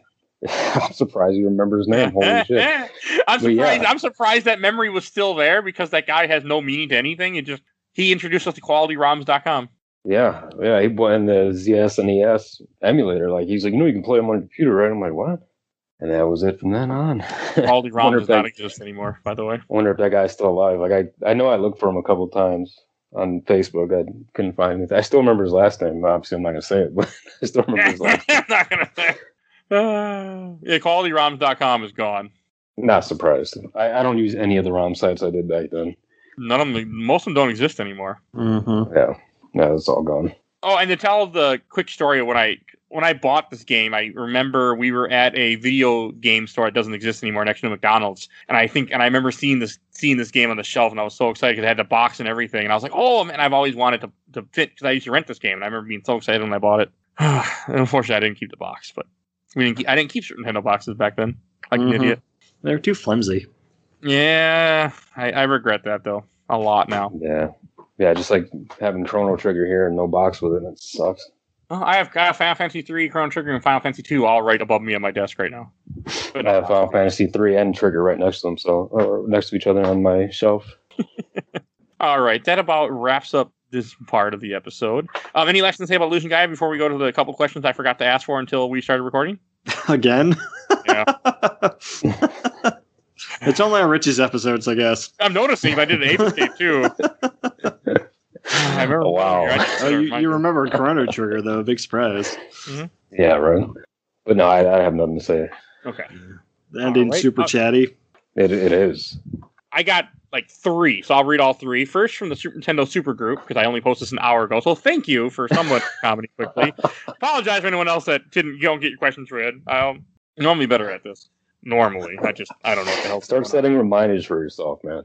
I am. Normally it's supposed to be Thursday morning I ask for questions. That way it gives people a couple days to do it. And Thursday morning came, and Thursday morning went. Friday came, Friday went. Saturday came and went. And Sunday, we started. It was 10 minutes into recording. Went, oh shit, I forgot.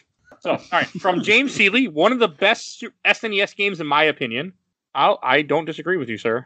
And from the official Laser Time group, Laser Time community, from Sarah Lynn, I never owned this, but it was a frequent rental. One of those games where I liked the soundtrack more than anything. Did we talk about the soundtrack? No. Yeah, a little bit. We mentioned a little bit. Like, it's repetitive, but it is good when it's on. Yeah, that's true. I think at the end, it's like they finally give you a new song or something like that, and it's like, holy shit, something different, but that's about it. Game does like to drop new stuff on you right at the end. Yeah. It's one of those kind of games, though. All right, and from Albert C. Hall, Illusion of Gaia and Soul Blazer were great intros to RPGs for me. They led smoothly into Secret of Mana, and then Chrono Trigger, and ultimately Final Fantasy. Earthbound would have fit nicely into that progression, but sadly I didn't have access to it until much later on. But as for Illusion of Gaia, the puzzles, the action, the soundtrack, and the ambience, everything works so well in my opinion. It's a great game. Thank you for agreeing. Hey, you see, all three of our questions agreed with me today. Isn't that great? That what that guy said is something I can definitely agree with. It goes back to my Mystic Quest comment, where Mystic Quest is baby's first RPG. Then you got Illusion of Gaia, which is like a natural progression into toddler's first RPG. Come on now, young Mike could not figure out this game, nor could his dad. But I don't know if that's young Mike couldn't figure out Mystic Quest. I want to say you're wrong, but I would be lying to me. You're right. I couldn't figure it out for a long time. I can't tell if you remembered that or you decided to say it and see what happened. Oh, no, I actually remember it. I was stuck in that game for a while. Remember, Curtis, I remember you getting stuck in Mystic Quest. I need an RPG where they spell out to you what you have to do at all times. Oh, wait, that's Mystic Quest. Yeah. Oh, sorry. I always get those two confused. Hey, Mystic Quest is a good game. Good RPG. One of Mike's favorites. And there will be no bad talking that game we covered on the show. Save it for the Super Nintendo episode. It won't be on anytime soon because I don't really want to waste a pick to put it on. But I will, and because nobody will listen to it but me. But we will do it one day. Again, just like this episode, this was an episode for me because I wanted to make people play this game. I still can't get over how I never talked about it when I was a kid to you, Rich. I just can't. I don't get it, man. I don't understand it either. I remember seeing it in your game collection, I'm pretty sure, or something like that, but you never talked to me about it. I think because we were going through that RPG thing where we were trying to beat all these turnstile RPGs to get to 100. Yeah. And this wasn't turnstile, so it wasn't something that we would have talked about as much, as it wouldn't have went towards our list. Right. That's probably what it is. Yeah, it might have been. It was definitely around that era. So, all right. Any lessons? Should we go to Shelf Stacker Box? Yeah, I think so. All right. Yeah. Why don't you go, since you're our guest, Rich, why don't you go first? Well, so this game for me was as much shit as I talked about it the whole podcast. Like I did enjoy it. Like I did enjoy the experience. It did make me again nostalgic for the time period, not for the game itself because I didn't know it, but the time period of these types of games. It has some drastic flaws, and obviously I compare it to Mystic Quest in that sense. I actually legitimately feel like it could be like toddler's first RPG. It's like the natural progression from Mystic Quest. I really feel that way about it. I completely disagree with that comment. As long as I can read, there's plenty of text. Super Mario RPG is more toddler's first RPG than this game is. Oh God, no. This game stumped me and Eric. I mean, it stumped a grown adult in his 30s or 40s. I'm pretty sure Mario RPG probably did the same thing for you. Eric didn't know how to play games. I know. That's part of the joke, too. Sorry, keep going. But no, I mean, even through all that, I mean, we talked about the music very briefly, too. Like, that was a standout thing for me. I did enjoy the music. I didn't like how repetitive it was. So anything it did good, I feel it didn't utilize it as well as it could have. I think that's the bigger issue of it. Had so much potential, and it lacked the ability to just take advantage of all of it. I think it kind of like fumbled it. It fell through the fingers as far as it actually utilizing it all. Main characters, not my kind of thing. All that I'll remember at the end of this is Will, and then all his friends that nobody cared about. That's our fellowship name. Friends that nobody cared about. But I am grateful that I actually got to experience it. So even though I'm going to throw this in a box and like give it to a thrift store, I am thankful that I did play it. So I'm boxing it. Okay. How about you, Mike? Like I said at the top of the show, I own this game. I have no memory of how that came to be. I think it just appeared in my collection one day. But I don't think that's how that worked, but okay. As it is now literally in a box, it will also go in the box metaphorically, figuratively. Because, like, the combat's fine. I like getting the upgrades for cleaning the room, and that's about where my likes for this game end. The story really tries to do something different, but doesn't pull it off super well. And why is Seth a whale? Why is Mom a pig? Exactly. Like I think it's just more of that reincarnation thing that I think is an overall theme of the 3 games that we talked about before. But they don't do a super great job explaining that in this one. So it's going in the box. If I want to play an action RPG, I'll play one of the other 2 games in the trilogy or Link to the Past. Okay. All those are good games that you just mentioned. Okay. Correct. Except I don't ever play Terra, so I shouldn't speak to that. But all right, I'll go next. I'm putting this on the shelf. This game has a lot of nostalgic for me. I think it's a really good action RPG. Part of it's just me, remembering young Mike when he loved this game as a kid. But I had fun playing it. I had no problem playing it this time. It was still very enjoyable for me. It didn't frustrate me. It didn't piss me off. It didn't make me want to turn off my Xbox or my PC and be done with it. So that was nice. So go on the shelf. Highly recommend this game to everybody, and I hope more people will play it. Hopefully, that someone listening to the episode will be excited to try this game one way or another. Don't do it. You can't buy it anywhere unless you can go buy an SNES cartridge, but there's other ways. I will give you that. At least I saw it all the way through. Yeah. That doesn't always happen, I've noticed. It wasn't a chore going through it. Like, it was enjoyable. At least it had that going for it. Hey, so, Rich, when are you going to try Robotech Battlecry? That's a great game, too. You should try that. No, it's not. Don't. No, don't do it. That's the one game that broke Mike completely. Oh, yeah? Completely broke him. You just couldn't get through it, huh? That was the first one I rage quit for the show. Oh, boy.